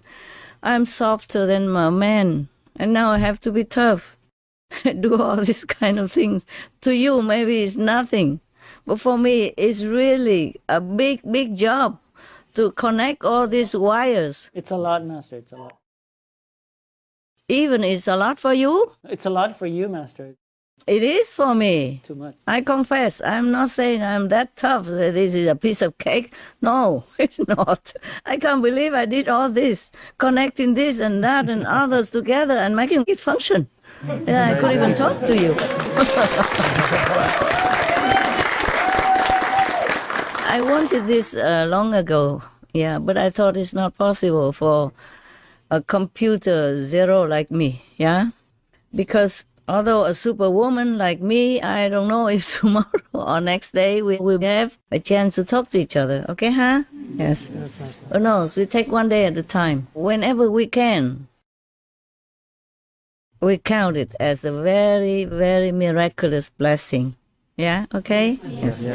Yeah. All right. Okay. If you don't have any more questions, then I will tell you about another story. You want that? Yes.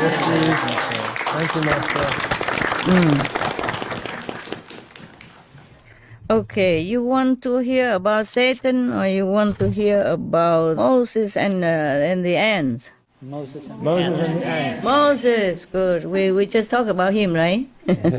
So we continue this way. Yes. This is the first book. And the stories in this book are simple and easy to listen to, easy to digest. So that's why I started with it. You know, in the second and third book, it'll be more sophisticated, deeper spiritually. Okay? I just remember vaguely like that. I can't remember all the stories in there. Okay, so now Moses and the ants. Originally, I didn't choose it. I didn't choose this one. I thought it's too short and it's not much. But by the way, I saw it today. When Moses was on Mount Sinai and was blessed with the initiation and the 10 Commandments, I wonder if this was really God himself personally, or it was the master who transmitted to him all this initiation. You see that what we read is like initiation, yeah? The commandments and the silent, the remembrance of God, but not to speak loudly about God's name, yeah? Yes. Or in any occasion at random, it is forbidden. So it's like maybe there was a saintly master who gave him this initiation on the Mount Sinai. Most masters, they like to live on a mountain, you know, far away from the dust of the world. So maybe there was a physical master that gave him initiation and these 10 Commandments. And then God came down and told them. Concerning the bush with the fire, maybe the master sat under the tree, surrounded by the cooling bushes, yeah, and trees and plants. And the fire is the light from the master that emits from his being or her being. You understand now? Yes, Master. And then normally, like in India, the people look upon the master as God personified. Just like many of your brother and sister also address me thus. Remember? Yeah? Yes. Because I think the master represents God, and sometimes they call him or her God-man, or God-woman, yes, or Holy Mother from God, something like that. So I guess that Moses was on the Mount Sinai having the master's initiation, yeah, and of course he could see God through the initiation, through the light and the sound of God, of the music and light of heavens. So now he was there on Mount Sinai, and then God gave him the 10 Commandments. Afterward, Moses told Israel's descendants about God's 10 Commandments. But they did not keep it. They did not believe Moses had seen God and the 10 Commandments. And so they became idolatrous also, yes. They made not even just a statue of any past saint even, or any heaven or angels even. They made the statues of golden calf? Yes. Okay. Yeah. And they worship that. Because one of Moses' brother or relatives, family member, told them that I have a golden calf. You should believe in it. It's easier. What for you believe Moses when he said about God you don't even see? I have the golden calf you can see. So you should worship the calf. So everybody listen to that person. Who was that? Was Moses' brother or cousin or I forgot. Anyway, you can see wherever there's a positive pole, there's a negative that spring up, yeah? Just like in Jesus' life or Buddha's life. There was Judas or there were other opposing him or the Buddha's cousin, yeah? Yes. Okay, now they even worshipped the golden calf instead of God. So God punished them with a big plague. And 30,000 people died from that pandemic. Oh, 30,000 is a lot for that time, yeah? Because there was only a small group of people who follow Moses out of Egypt. Remember? Yes. They were in Egypt and they were slaves working for the Pharaoh of Egypt at that time to build this and that and others, and they were treated like slaves. Yeah, they were even forbidden to openly worship God in their own religion. They went out of Egypt, and it's not like a big group. So 30,000 people died from the pandemic. That is a very big number for them. You understand? You can imagine, right? Okay. It's not just that they worshipped the golden calf. They also sinned against the 10 Commandments. You see, because God said don't kill, don't steal and all that. But they probably did all that because they ate meat. And instead of eating the vegan diet that God has told Moses to do. That is sinning more together with the worshipping of the, the statue of the calf. That is the sinning. Very, very sinful. The eating of the meat. That's why in the Bible it says meat for the belly and belly for the meat, and God shall destroy both meat and them. Just like one time they asked God to give them, they say, you gave our ancestor manna, cannot you give meat as well? So God rained down meat for them to eat, and God destroyed them all. You see that? Yes, Master. Yes, Master. So it's a precept, it's a commandment that they also sin against God's will, against God's rules. Not just the worshipping of the calf only, because they went the wrong way. They don't worship God, they don't keep God's commandments, they just worship the calf, and then they think the calf will help them, bless them, so they could do anything they wanted. And they sinned further down, eating meat and killing and all that. That's why God punished them by the plague, by the...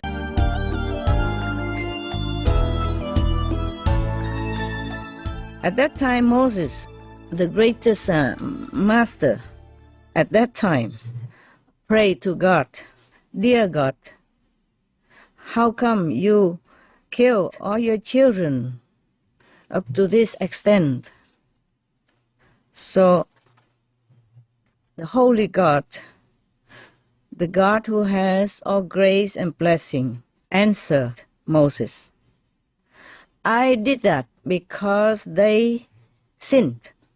Yes. So Moses asked again, but how many people sinned among them? You should think of all the innocent who also died with them, like collectively, died with them, without doing anything bad, without sinning. So after a while, after praying to God and saying God should consider others who are innocent and also have to die together with the sinners, when God make a plague and they died together, sinners and not sinners together. But after the conversation with God, Moses felt very sleepy, yes. And then when he was asleep, there were some ants that crawled onto his legs and bit his legs. Moses, half asleep, half awake, just, killed them. Used the hand to slap them and they died. When you're half asleep, yeah? Yes, Master. If some mosquito is kind of in love with you, have a crush on you, and comes too near, then you just don't understand. It's just itching and you just say like that. Huh? So Moses did that with the ants. Many ants who crawled on his legs. And some bit his legs. So they died. And then God asked Moses, Moses, why did you kill this group of ants? Moses said, yeah, because they bit me. Bite. And then God asked him again, how many ants bit you? Just some. One ant, 2 ants, or 3, 4 ants. And then you killed many of them. Many tens of them. As if you could not discriminate between the one who bit you and the one who did not bite you. So the same, I also cannot differentiate who sinned and who did not. Okay, therefore there was an idiom saying that when the fire ignites in the forest, it will burn all the dry wood and the fresh living trees. It will burn all the rotten trees, dry trees, as well as the living trees. So do you understand this story? Yes. What then? What does he want to say? I relax now. I sit back, put my feet on the table. I wear trousers. It's a proof. Okay, tell me. What does the story want to say? You knew this before. It's the collective karma if he kills so many. Yes. Bravo. Very good. Yeah. Collective karma. Yes. So even if you are with the wine drinkers and meat eaters, you will have also collective karma from them. You got that? Yes.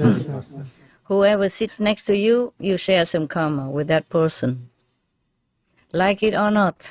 It's just like when we are with the pandemic infected people, we get infected even though we don't see anything. We don't see the virus, yes? Yes. We don't see the sickness with that person, but we get it. So imagine, the karma is the same. Huh? You don't have to see it. You don't have to feel it. You will get it all the same. That's why the Chinese say that our society is a big dyeing tub. You know, dye color? Yeah. Yes. Yes. He means polluted. Dyeing it's just like you rub off, color on each other. Yeah, you dye the color together. Like in the tub, you put everything in it, it will be the same color. Yeah? Yes. People dye clothes with color, yeah? From the white cotton they put in there and it's all become the same color, like that. So it just means pollution. Polluting each other by energy, by bad magnetic fields, by bad thoughts, by bad examples. And invisibly, the bad energy, the vibe of the next person pollutes you and makes you slowly become like them, or at least half like them. That's why we in the West also say, tell me who your friends are. Then I can tell you who you are. Yes. I can describe who you are, what kind of person you are, like that. In Vietnam, we say you have to select friends to be together. It's similar. In many countries, they say the same. In China, they also say, if you're near the light, then you feel bright. Yes, you can see things in a bright manner. if you play with the ink, you get black, black dot or black effect on your body or your clothes. Okay? Yeah. All right. So this is a simple story, and it's not explaining anything, but you should know that this is like telling people about the collective karma, yeah? Yes, Master. All right then. So any other idea or question coming from that story? Yes or no? Yes or no? No or yes? No. No, Master. No? Oh, sit there just like waiting for Mama to tell you everything. Spoon feeding. Open your mouth, wider. Yum, yum.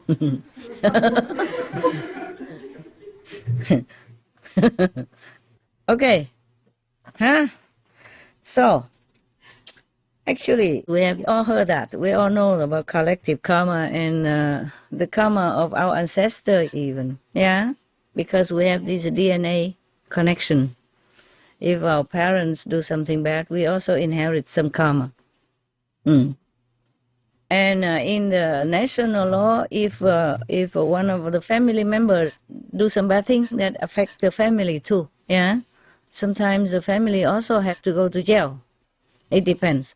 In the former centuries, all the feudal systems, like you have the king and queen and royalty. I mean, in old times, not these times, but the old times.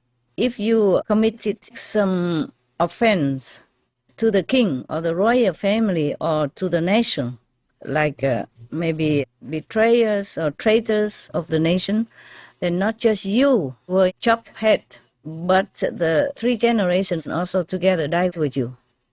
Chopped head also. Wow. Yeah.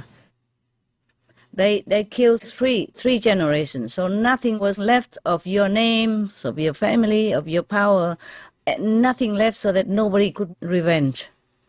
You understand that, huh? Yes. So this is some kind of collective karma also. Lucky we don't have this kind of system anymore, huh? So nowadays, whoever commits a crime, that person is responsible alone. Mostly like that. It depends. If you don't cooperate with that criminal in your family, then maybe you're free. Yes.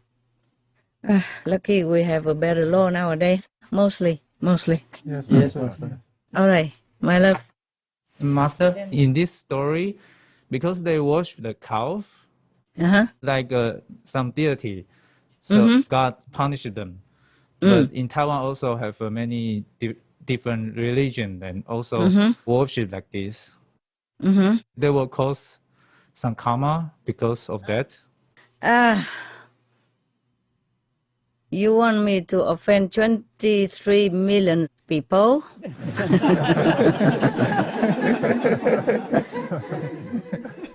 Yeah, I apologize for my truthfulness. Yes, they do.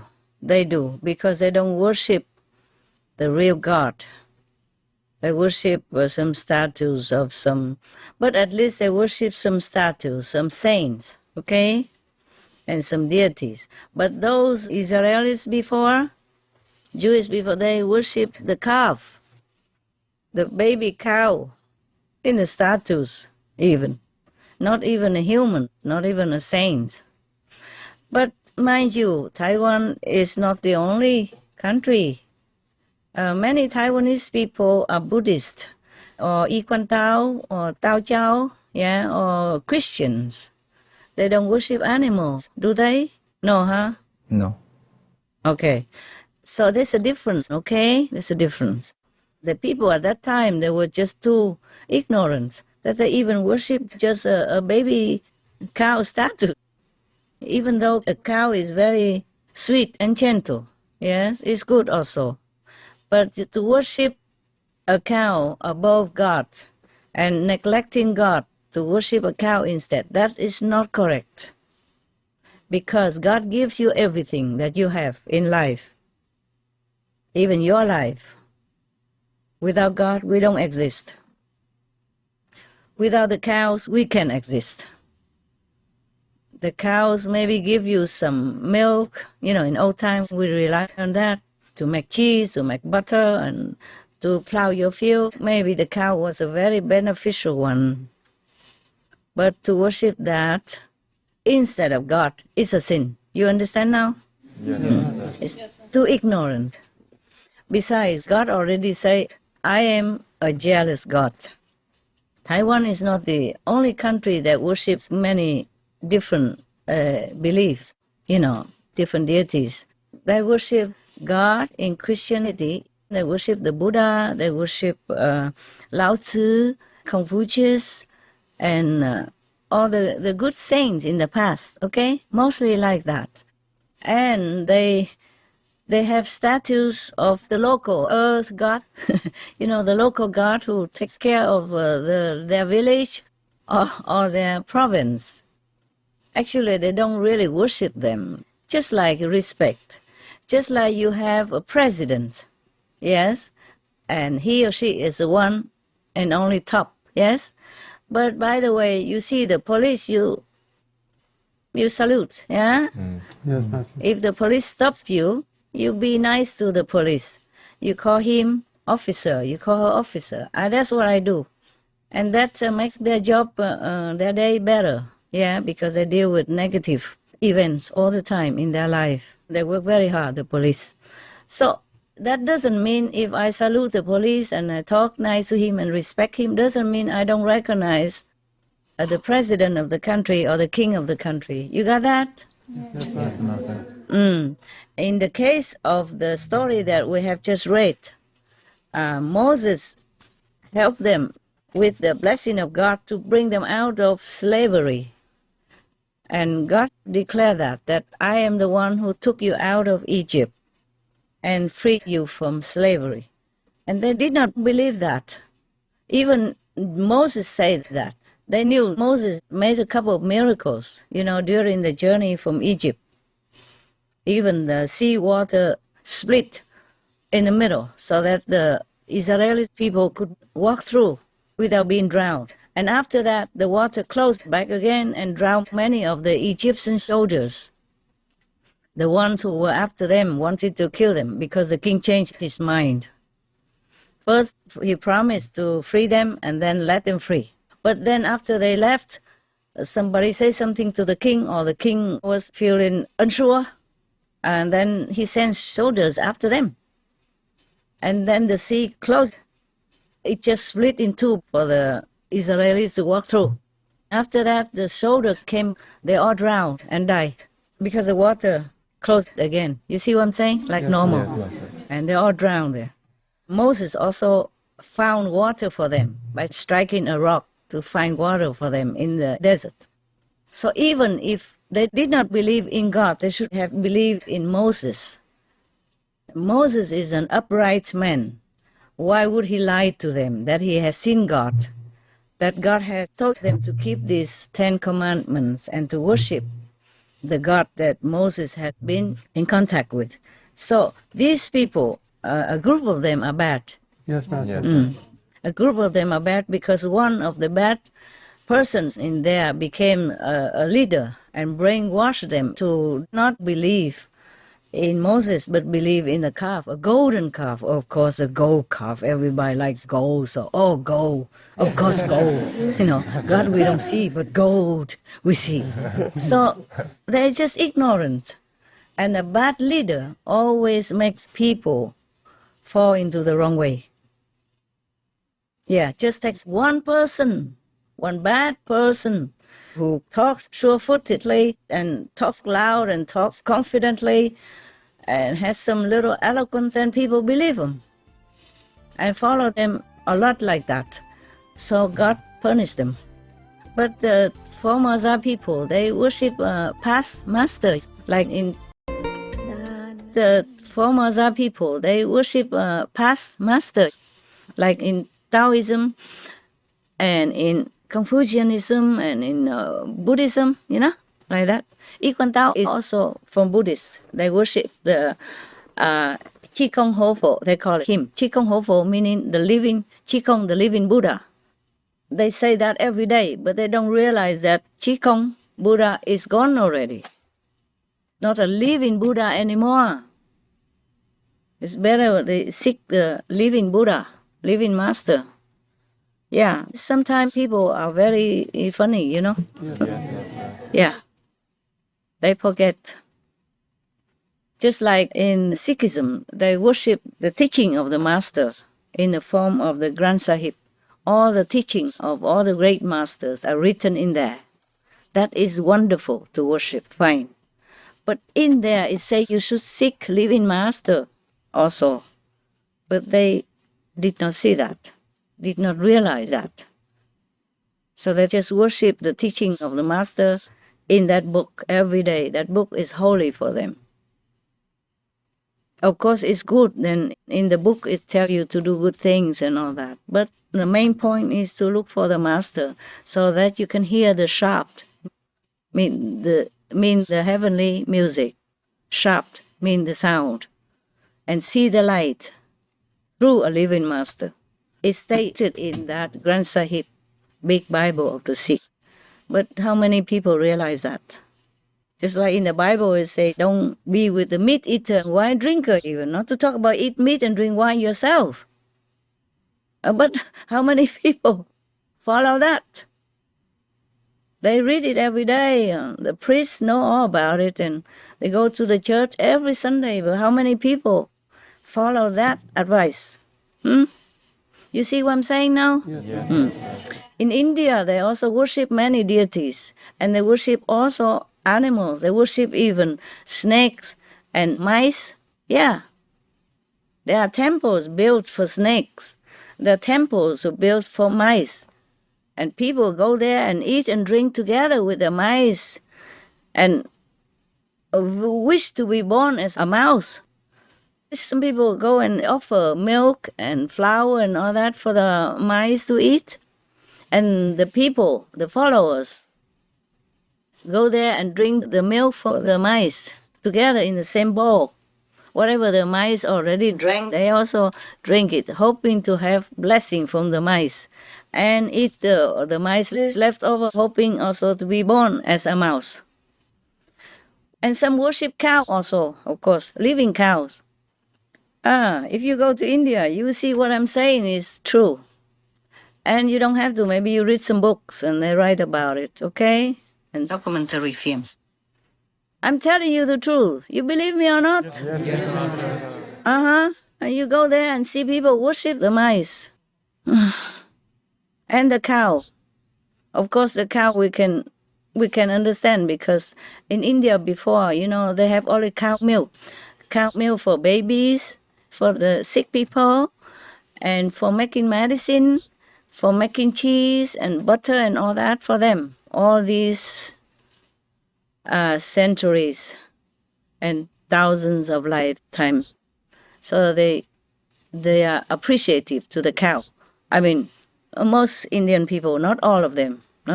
Some of them eat them also because of influence of other religions.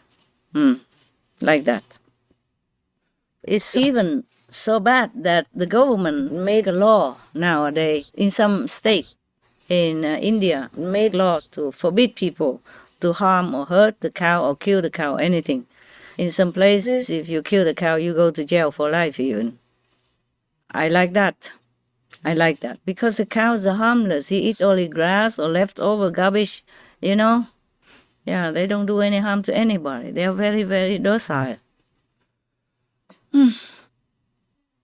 Now you are happy with my answer, yeah? Yes, thank you, Any Master. more doubts? Any more other questions spring from that? I just wondering because the culture like to pray for study, pray for prosperity. They like to pray for some deity about those things, mountain things. Well, if it helps them, because for some people, God is too far-fetched. Yes, the teaching of the saints and all that, they think they cannot do it. They cannot follow because they are just ordinary person, you know, they are just an ignorant beings and they look down upon themselves because they don't see the Buddha nature in themselves. There's no master who can open their wisdom eye, let them see that there are great beings within themselves, within this physical body. Even though the Bible says that you are the temple of God and the Holy Spirit dwells within you, or God is within you, Buddha nature you have. But saying is saying. Believing is another thing. People have been poisoned for too long. They have no more self-confidence. They have no more trust in anything that they don't understand or don't see. Only the Master can make them see. And only if they are even up to it yet. Because the Masters, mostly they are compassionate. They just give everyone a chance. But not all of them, even initiated people, would understand that much. But if they continue practicing and being faithful, then, of course, sooner or later, they will also catch up with those who can see immediately, or who have a strong faith. Like Jesus said, blessed are those who don't see but believe, because for them is the kingdom of God. Yes. Okay, now we are in this difficult world, very hard world, and we influence each other as a big dying tub. So if one person says, oh, the local God is very, very, very responsive. If you pray to him, you bring some gift to him, then tomorrow, whatever you ask will come true. It might come true, it might not. The small God maybe can help you a little bit. But it could be also your karma that changed for the lucky tide now. You see, just like the tide in the ocean, it ebbs and flows. In this world, you have to know, my love, it's so difficult for ordinary people out there to earn a living, to marry off her daughter, to cure his grandparents' sickness, to minimize the suffering of their relatives and friends due to disease or trouble. So they don't see God. They cannot see God. So they have to grab on anything they can see. Any statues of the past saints, any written past teaching of the saints. They worship it, they pray to it. And sometimes it works if they are very sincere. Then, of course, the angels, the saints, the sages are never far away. They have what they can, according to their karma. If their karma is about this much good, they add on more to make their wish come true. Then they begin to believe more. Next time they ask the same book of the teaching of the saint, or next time they come back to the same local deity to bring more apple, whatever they bring. Or they worship some ghosts or some demons that they don't see around them, just to help, to bless them, or to minimize their trouble, or at least don't cause them more trouble. And it works, then they do again and again and again. And then they spread it out to the neighbors, to their children, to their family, their friends who do the same. Do you understand now? Yes. Because this life is too hard to earn a living, to stay sane, to be above poverty, or even just to have enough food. 2-3 meals a day. Sometimes people have only 1 meal every day. Not because they are monks or nuns, just because they don't have the fortune to afford 2 meals or 3 meals. You know that. Yes, ma'am. Yes. Some don't even know if tomorrow they even have 1 meal. This world is so hard, and once you lost something, you lost everything else.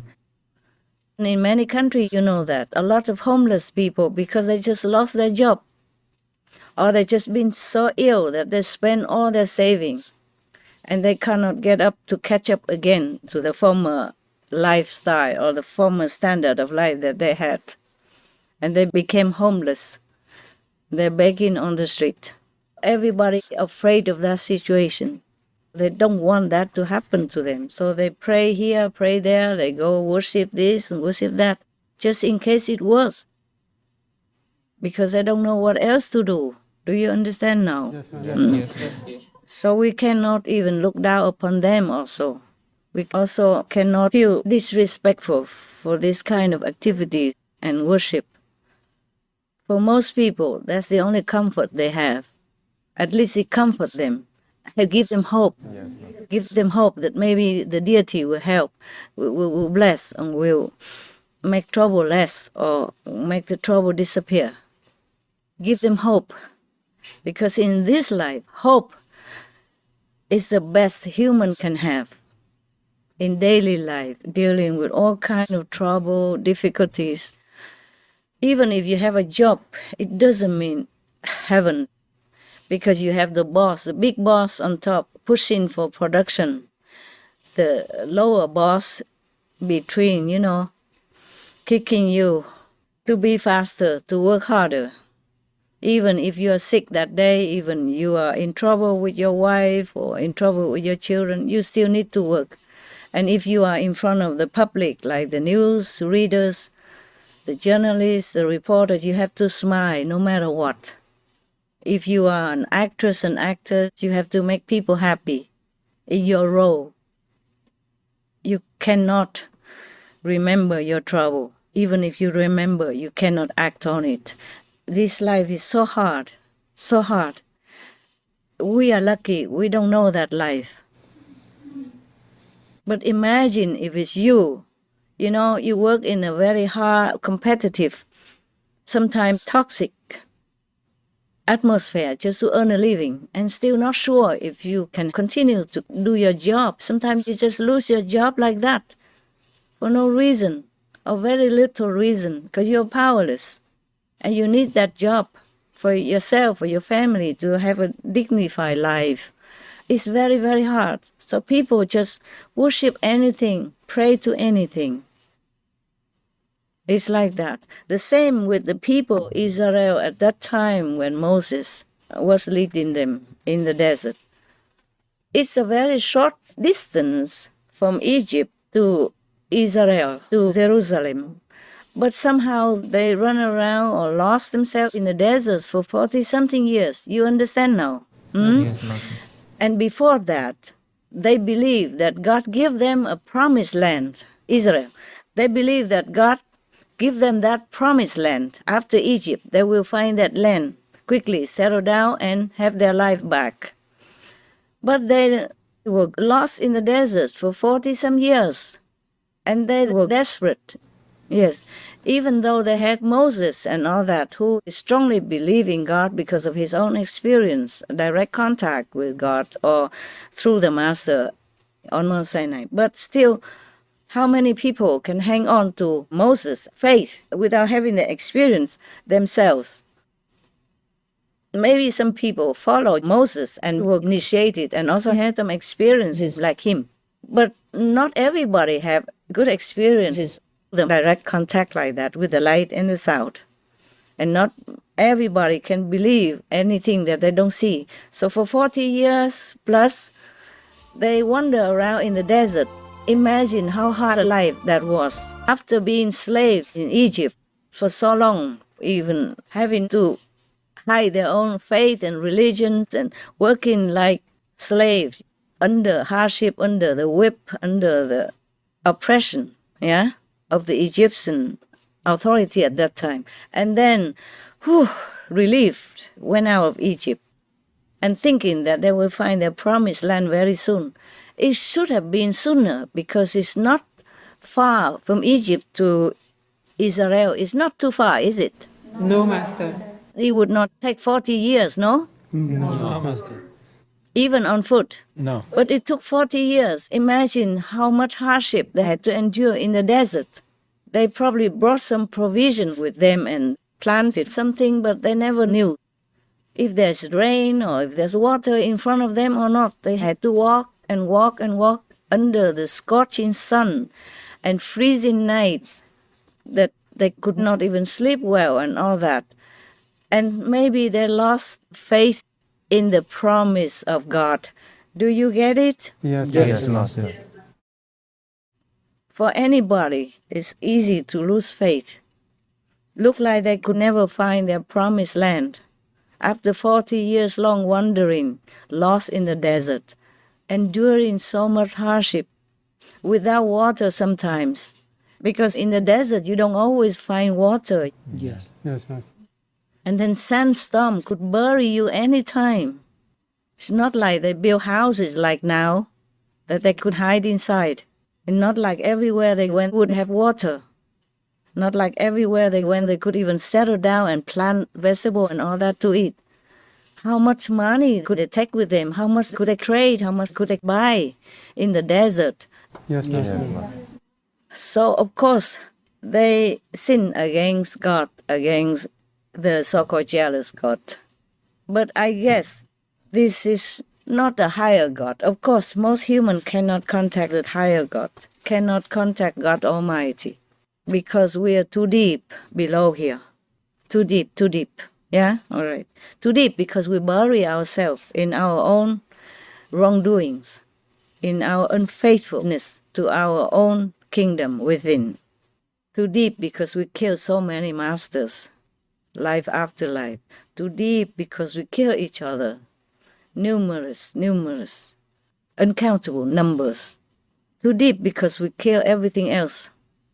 All the animals, innocent animals to eat. From the deep sea to the high in the sky, we eat them all. So the consequence is that we are burying ourselves every day. So we hear nothing, we see nothing. Even the Bible is written like that. Don't eat meat, don't drink wine, don't kill all the sheep and the he bullocks to worship me because I don't want any of that blood. And they still do it, to eat it themselves. And on some festivals to worship God, they kill lambs and turkey, chicken, whatever. To thank God, they kill the millions of turkeys to celebrate Christ's birth, which is a joyous occasion for life. They kill so many turkeys. You know that, right? And chickens and whatever. Yes, Oh, God. How can we expect mercy if we are merciless like this? So even the people in the desert turn away from God and worship the cow instead. Even the baby cow, the calf in gold, because gold is shining, is more practical, is more reality. Yes. Something that symbolizes what they want, richness, possessions, comfort, real life. Not toiling around, getting lost in the desert like this. So of course they grab at the calf. Even if inside they don't believe, they try to believe that person who says worship the calf is good for you. Because they're so desperate. Do you understand now? Yes, Master. God, if I were God at that time, I would forgive them. But the thing is, the less they believe in God, the less they will find their promised land sooner. Yes, Master. But for an ordinary, ignorant person, how can you blame him? Look at the angels, fallen,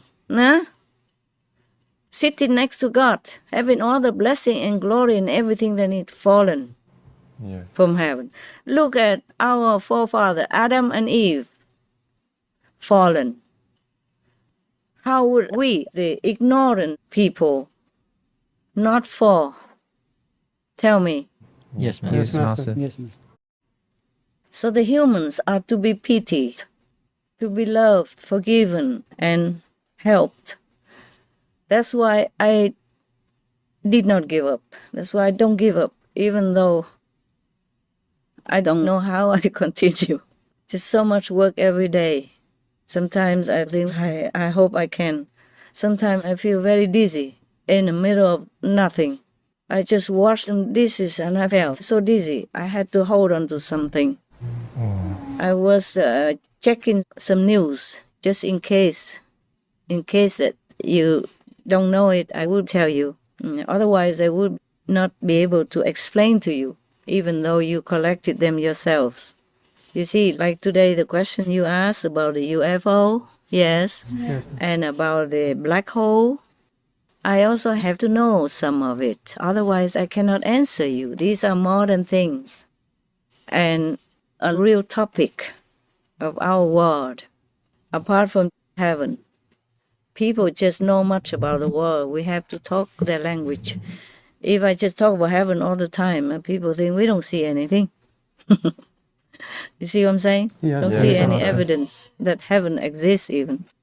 So now I feel sorry for these Israeli people who were lost in the desert for 40-some years and even had many bloody battles in order to keep Israel during the course of all these centuries. Very, very pitiful lot of the humans at that time.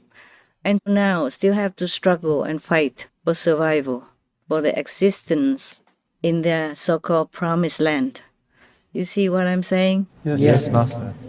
That life was not as merciful, as lucky as the life we have now, even though we don't have much and we work a lot, but we still have some peace, some safety. Yes, Master. So for the Israeli people at that time, it's not what we are right now. Imagine, they're homeless. Yes, Yes. Master. They're wandering in the desert even. So after 4 decades long, of course they lost some faith. And that is also forgivable. Yes? Yes. But never mind. I just hope that God destroy their bodies, but forgive their souls, so that they can redeem their sin that way. Yeah, by dying that way. And then their soul can have redemption and restart a new life somewhere else, in some other body. Okay, huh? Yes. Yes, Master. Okay. So maybe God forgave them in that way, by punishing them, so that they can cleanse their sin and start anew again. Yes, Master. Yes. Just like karma, you pay and then you are cleansed of it. But it's just between humans, between you and I as humans. I just explained to you that they are to be pitied, yes, to be forgiven, because they are just humans with the earthly flesh and a simple mind, and they have been slaves all their lives in Egypt. Even their generation, from generation to children, all that, have been slaves for so long, hardship, under yoke, under beating, under oppression already. And then they thought they would find their promised land soon. But 4 decades wandering in such a harsh condition in the desert is not for anybody to be able to hold it together, however strong the faith is. Yes, Master. Yes. Moses was a leader, of course, and he had experience with light and sound and God and all that, of course. And he had more privilege than his people, and he had to be strong. But ordinary people, they cannot always hold on to such a faith like Moses had. So they fell. But God should know that even his angels fell, and his created humans also fell. So the Israeli people, they are just many other generations apart from the blessing of Eden already. So if they fail, it's not a surprise, yeah? It's not a surprise. It's very easy to fall in this world. So I want to explain to you, that's why the Taiwanese people or the Indian people, they worship other deities and ask favor from them. Yes, Yes, Master. Master. Even though in Taiwan or India, life is not like Moses and his people in the desert, but it can be very hard for many people. In Taiwan, even, there are many people who live under the poverty line. The government has to help. And in India, many people live way, way, way below the poverty line. You know that, right? Yes, Master. They live on the street. The street is their home. If they could even sell things there or do anything on the street to earn a meager living. Very low standards of living. India has many billionaires and millionaires also and rich people, but has more percentage of poor people. So they just worship anything, they call on anything just to help them in time of their desperation. And we cannot blame them. We can only feel sorry for them and pray for them so that they can wake up, so that they can have more blessing so that their life will become better. Their soul will be more free from the struggle of this physical existence, so that they can somehow remember God, remember Buddha, remember their self-nature, so they can seek enlightenment. Okay, huh, baby? Yes. Thank you, I Master. mean, Mr. Honey, sweetheart. Don't sue me, huh? Because I read on the news, one of the staff sued Governor Cuomo for calling her sweetheart. Oh my God. In America, they call everybody sweetheart. Sometimes it's just a habit to say, like a friendly address. Like in England, they call everybody love. Okay, my love.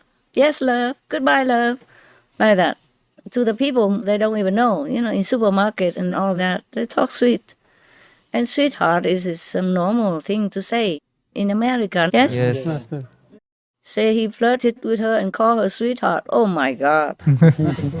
What should he call her then? You there? You sweetheart or not? Sure. All right then. So our world is a funny tragedy. Okay? Whatever happens, no surprise. As long as we live, we help our fellow beings and the animals. Foremost in my heart is the animals. They suffer too much, nobody cares. They scream, nobody hears. They yell, nobody cares. They get kicked, they get poked with knives, with the forks, or with the spear, whatever object. They treat them just like you treat a stone, with no feeling, nothing like that. Kick them, cut their throat alive, barbecue them alive like that. Oh my God, we have become demons. Many of us have become demons, not fit for Eden anymore, not like humans even. It's terrible. One influences the others, one infects the others, and we have become a demon's race on this planet. One is doing that, the other one is condoning that, the other one is accepting that, and the other one is just ignoring that like nothing happened. I read some news before when I was still searching news for you. Somewhere a grandfather was very proud to announce on the news that his granddaughter, only not even teen, I think 9 years old or 11 maximum, that she harvested a bear with a gun first time. And he was very proud of it. You know the bear? Yes. The wild bear, and they went into the forest to kill them. First, I did not understand the word harvest. Why harvest a bear? Because harvest, I thought only for cereals, Yes. Like we harvest rice and corn and, vegetables, fruits, yeah? Yes. I didn't know they use that for bears, so they treat them just like an insentient being, like no feeling, no pain, nothing. And to teach a little girl like that, at her tender, pure, innocent age, to kill a bear and feel proud of it, this is utmost cruelty. You see that? One person fell, dragged the other to go with him. Yeah, I'm telling you, sometimes I sit down after busy work. I'm tired, but I cannot forget all this. I thought, what kind of world is this? How am I even living in here? How anybody live in this kind of almost hellish world? Harvest a bear. And it's official language, and I read in some other news, or some of the governors to let the harvest of the animals go further, extend it, for example, like that. To harvest the deer or the others, bear or whatever they harvest. My God, just to use that word, make people feel numb I feel like, okay, it's just like harvesting fruit or rice or corn or vegetables, just to dim their feeling already of compassion and connectedness inside with other living beings. Yes. To say hunting is already something, but to harvest, you only harvest what you saw, no? Yes, Master. Yes, Master. Harvest, it means reaping what you saw, like you saw rice, you saw corn, you saw vegetables, you plant fruit trees and you harvest them. Yes. The bears, they're doing nothing. They're eating inside the jungle. They don't bother you. You go into their home and kill them like that, mercilessly, and call that harvest, like it's your right to go and just kill at random anytime and feeling proud of it. And teaching young, tender, innocent little girl to do that also. It's just like taking the children, teaching them to fish. I saw that one time with my own eyes. And I said, how can you do that? I was crying there. And they were so proud, to getting a little fish up into the air. I said, my God, she's grasping for air. Just let her free, let her free. But they were so proud of it. Told the boy, oh, you good boy, you did a good job, and all that stuff. While I was crying inside and outside, feeling, the suffocation and pain in the throat, like the fish. Imagine if it's you. You understand what I'm saying? Yes, yes. If somebody hooks into your mouth and hooks in your throat like that, imagine how you feel. And at the same time, block your nose, block your mouth so you cannot breathe even. The same feeling with the fish outside the water. They suffocate. Oh, gosh. Okay, my love. I think, you have any more questions? A good question that you asked today. It's very good reaction. I like that. I like that we have reaction between us and not just sit there listen to me lecturing.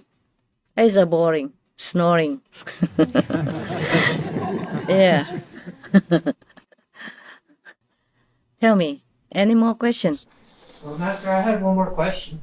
Please tell me. Why did the Israelites have to suffer so much?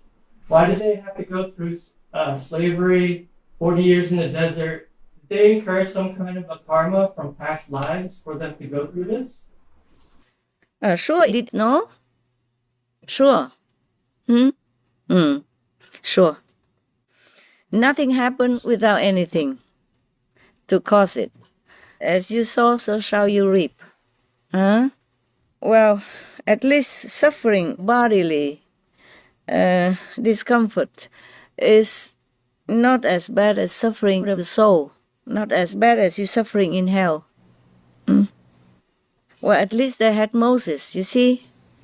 It's just that the people who turn away from God mostly go the wrong way. Or maybe they have the wrong God, the lower God. Thus their life is not as good, not as liberated as the people who worship the real God and who have the real master to cleanse their karma. This is a problem. That's why I told you, Christian or not, don't come back to this life. Don't come back. You never know when your blessing runs out and your bad karma pounds back, fly back to you. Nothing is lost in the universe. It's just being stored away, maybe waiting for your next lifetime. I just told you the story about the guy who listened to the master preaching only one time and then he got to be liberated. He goes to heaven and then listen again there because he will meet that master again because of the affinity he saw on earth. So he will meet that master again. And he lectures him, teaches him, and then he go up. See that? Yes. So he's out of the karma zone. Yeah, it's like that. Just like you're out of the war zone. You're safe. You don't have to hear cannons at night. You don't have to see people, dead body everywhere. You don't have to see the children crying because their parents gone. You don't have to see the people lost their arms, their legs, lost their livelihood, lost their wife, husband, children, etc. Yes? Yes, Master. You are out. Even if you're refugees, you live in the refugee camp for a while until you go somewhere else, but you're out of the war zone. Just like the refugees, they left the war zone. They don't worry about being killed by bullets at night or when they sleep or in daytime or anywhere. They just stay in the refugee camp and wait to be resettled somewhere else. Yeah, like that. Karma is a scary thing. I don't wish for anybody to come back to this life ever, ever again. I wish my best in the heart, the best in my heart wish is that everybody is liberated from this shadow world. That's what I want. Nothing else I want. Nothing else I wish for. I told heaven, even if I have to be punished and stay all alone here or in hell somewhere, but everyone else, including all the animals, are liberated. I'm more than infinite times willing to do it. And heavens know that.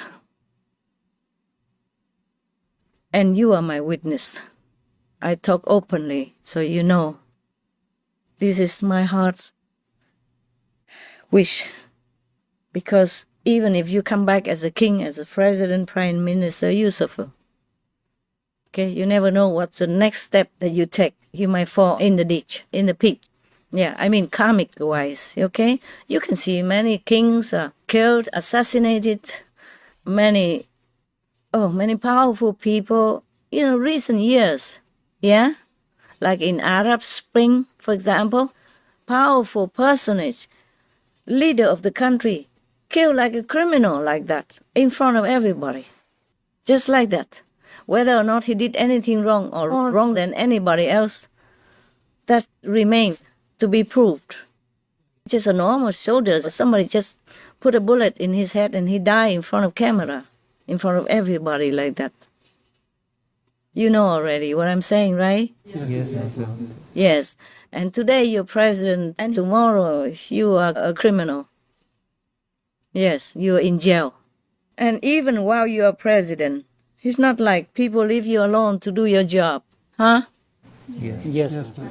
They slander you, they belittle you, they call you names, they drag you down, do anything possible in the human's way to belittle you, to trample upon you, to degrade you, to make you lose all your dignity or reputation or chance to be elected again, etc. Even. You know all that. Yes. So to be anybody in this world is nothing. It's really nothing, worse than nothing. It's better we get out of this world. That's the best you can do. Yes. We don't live that long, even if you're still young. You never know. So we just do what we can to help others to awaken. That's the best we can do for ourselves, also for our other 5, 6, 9, 10 generations. That's the best you are doing. The best of all the jobs that you get. And I thank you for knowing that. I thank you for being wise enough to know that. And I thank you for being wise enough to hold on to your faith. And even with my blessing, that you don't fall like the angels, like our forefathers. You got that? I'm proud of you. One day you still stay, one day I'm proud of you. Thank you. God bless you. God bless all of you. Thank you, Master. And whomever connected with you and whomever you love. Do you have other questions? I have one question, Master, about Moses and the ants. Yes. I think previously Master mentioned that ants came from like the negative force. Mm-hmm. Does that mean then that when Moses, it's not really killing because they're just from the negative force? Negative force, it depends on where. Of course, ants, they are not like high beings, yeah? Okay? They are not on the high level of the creation, that is for sure. All right? Yes, Master. And anything, mostly anything in this world is from low level. Even humans, you can see the things they do are lower than low. Wicked, cruel, yeah? Merciless. You got that? Yes, yes. So if it's not from negative, then from what? Some people are possessed or influenced by demons doing bad things. Or because they eat too much meat and sometimes the meat has poison in it. They become insane, lose their mind. So they do bad things, they don't even know it. They don't even think that's bad things. Yeah, they kill people for nothing. They do all kind of things. They rob, they molest people. They don't think it's bad things because they're badly influenced by the negative power. So we can call that they're from the negative. Yes, Master. And sometimes it's due to a curse, okay? That some insects bite you. Disciples, karma, for example. Before, I slept outside most of the time, on the hammock, all day or night. Only when it rains, I went into my tent. Yeah? I did not know mosquitoes. And now, I understand mosquitoes. Yeah. Not just know, but understand. Yeah. I understand what they want. Yes. And when I'm doing I have a good job, noble job to make people happy, like taking photographs in my sometimes very precarious position, because sometimes I have to climb the rocks and, climb the trees in order to have a good angle, yes? And it's very, very adventurous already, and it's very a vulnerable position already. They came to visit me, yeah. So in my precarious situation, the mosquitoes call their friends and family and say, oh, this is a good opportunity for the free lunch. And they did enjoy it. So I understood that they really need their meal, okay? They care nothing about art or anything when they're hungry, yeah? For them, International Artist Day is like Greek language, yeah? So they visit me often. I understand them now. Why would I say something like that? The ants. The ants, okay.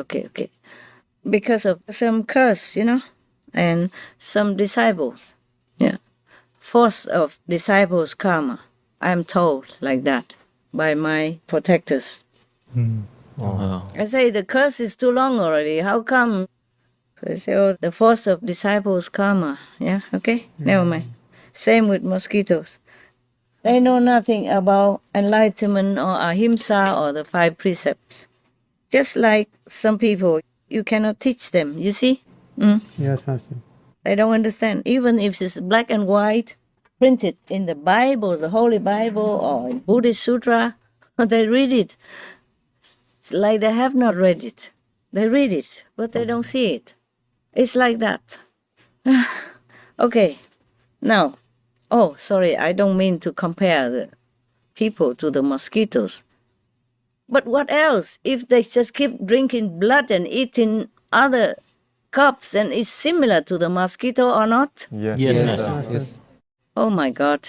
Okay, but the mosquito don't have the mind to think. They cannot change, but the humans can change. We can change. We can change, and I'm hoping they change so that I can help them. Okay, my love. Good question. Yeah.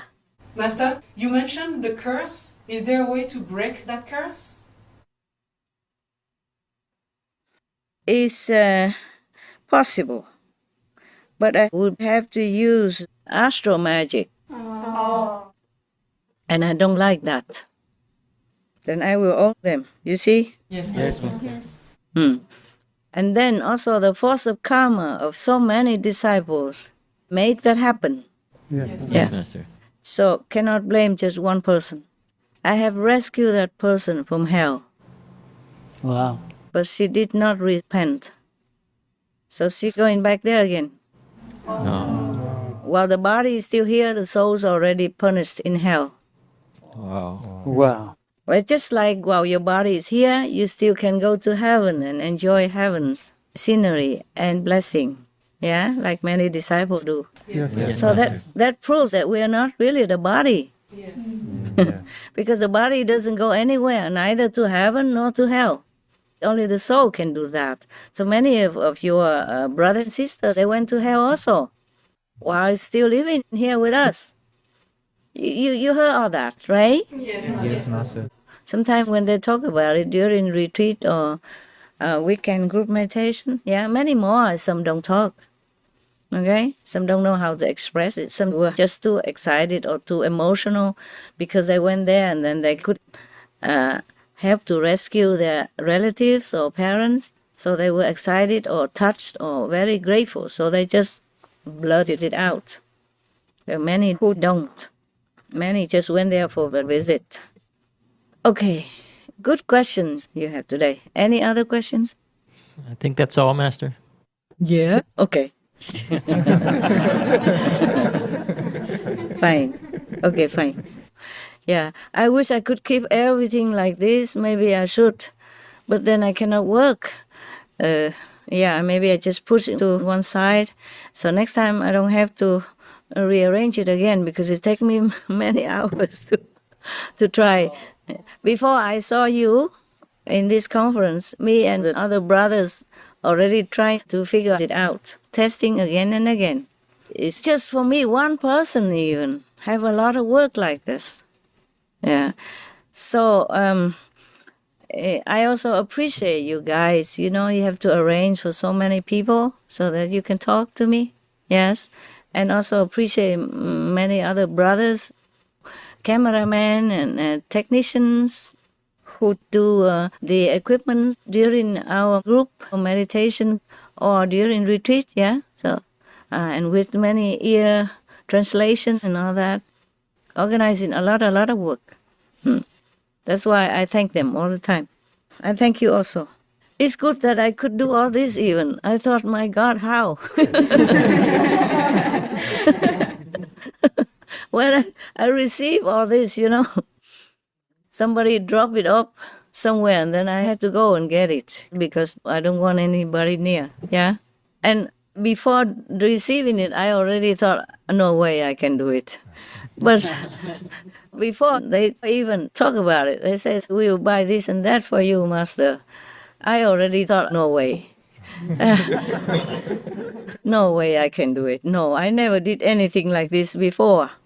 And look at my desk, full of wires and instruments and whatever not, you know? Yes. So the books are on top of the wires, you know? The microphone is on top of my keyboard because I got not enough room. Not just room, but it has to be the right distance. So when they say they would buy this, buy that for me, I thought, no way, no way. But I thought, okay, never mind. Let them buy it so that they are happy. Because if you suggest something, you want to give something to somebody, and that person refuses outright, immediately, without trying, you feel sad, no? Disappointed. So I said, okay, let them buy it. And then I can have an excuse to tell them that, look, it doesn't work. Don't blame me. I will return it to you, or you use it yourself. I plan it that way. Yeah. But I can't believe it. I just did it one step at a time, you know? And it looked very, very complicated on my desk. I just did it. Yeah. Thank you for trying, Master. Thank you, Master. What was that? Thank you for trying. Oh, thank you for trying. Yeah, of course. I'm superwoman. No, Master does everything. Master knows everything. Yeah. You expect everything from me. You expect me to do all this and take people from hell and bring people to heaven and teach people initiation and take karma and everything else at the same time, like I'm 10 persons. But I'm just thinking you are doing a lot of work there, no? In order to set this up, right? I mean, your side. For me, only one person. But for you, you have to set up a lot of things, right? We love that, Master. Ah, sure, yes, I forgot that. How would I forget such a thing? Men, you know, they are machine lovers, yes. Some wife are jealous with some husband because he loves his computer and his cars more than he loves her, that's what she said. Some said to me that way. And some say, oh, my husband is a car fanatic, something like that. Or computer geek, computer addict. Yeah. You can be addicted to computer, can you? Yes. Because of many things on the internet we want to know, right? Yes, Master. Okay. I thank God I'm not yet addicted. I don't think I can ever be in love with a computer. No, not me. No. Just work and learn what I have to only, yeah? I don't have a great ambition to know everything about computer and all the service it gives. I don't need it yet, thank God. And I learn only whatever I need to work, okay? For you guys and for the television. And that's a lot already. I don't know how other people can manipulate the whole system of computers. They offer a lot of services, right? Yes. Sometimes my telephone asks me, you should have an Apple ID now or later. I always put later. And later, I press later again. Yeah. And sometimes I say, upload software, hardware, whatever. Now, or pick a time, or tomorrow. I always say tomorrow.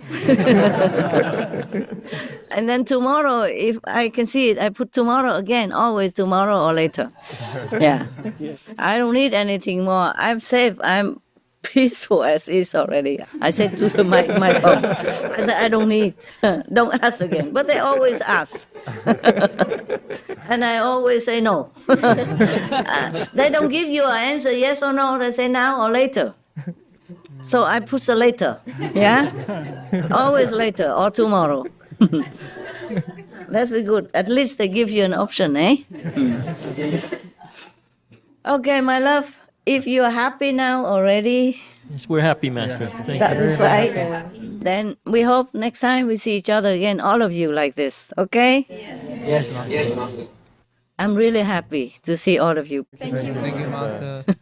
I'm very worried when I praise you, but my heart is very appreciative, so sometimes I cannot not say thank you. I'm grateful, but please don't let your ego take control of your great self. You got that? Be in control. Yes, Master. Don't let your brain, your mind, your stupid computer mind, it's a computer. Don't let a computer control you, huh? Control it. Don't let your ego control you, because you will become not the person you want to be. You will become arrogant, and an arrogant person is a very ugly person, inside out. Ego is no good for anybody. It makes you sick, it makes you wrong, it makes you feel like you are somebody when we are nobody. Nobody is anybody. When we die, we go to the same, 2 square meters underground. If we can even have that, sometimes not. Yeah, depends on how we die, or when, and where.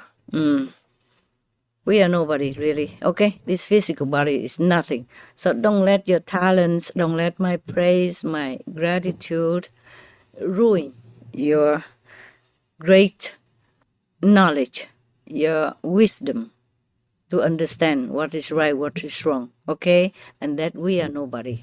I mean, this I is nobody. But our soul is somebody. Our work is great. But we are not great, okay? You understand the difference? Yes, Master. Yes. Our work is great, but we are not anybody. The soul is good. The master power is helping us all the time. If we are clear-minded, the master power, the NHዔC goddesses, the universal beings, help us to do our work seamlessly. And whenever our ego comes in, we might make mistakes. Or we are not doing as good as we should. Even though we don't know it, we don't know that you could have done better. You see what I'm saying? Yeah? Yes, Master. Like that. Even though, okay, never mind, it's good. Most people are satisfied with what we're doing. Even if you do it less than yesterday or less than when you don't have ego. Most people don't differentiate it, cannot see the difference. I saw the difference, but I thought sometimes let it be. Because for the majority is good already. Yeah, it's just I am picky. But I have to remind myself that we are in this world. We don't always have perfection. We cannot have everything we want. We just have to have what we have and be happy with what we get. So like this, I also relax. Otherwise, I'm on edge and I will drive you on edge too. Sometimes I have to scold myself. Enough, good enough, let it be, let it go. You see, I say they work hard enough already. They're only kids. It's good. So, and then I calm down, I go drink something and say, oh, be happy, good, be happy. And the animals come and say, good, you are safe, you are happy, be happy. Yeah. Okay. All right then. I love you. Love you, Master. Love you, Master. Hug, kiss, forehead on wisdom eye. It reminds you. Yeah? Yes, Right, my love, sweetheart, darling, apple pie. I love you.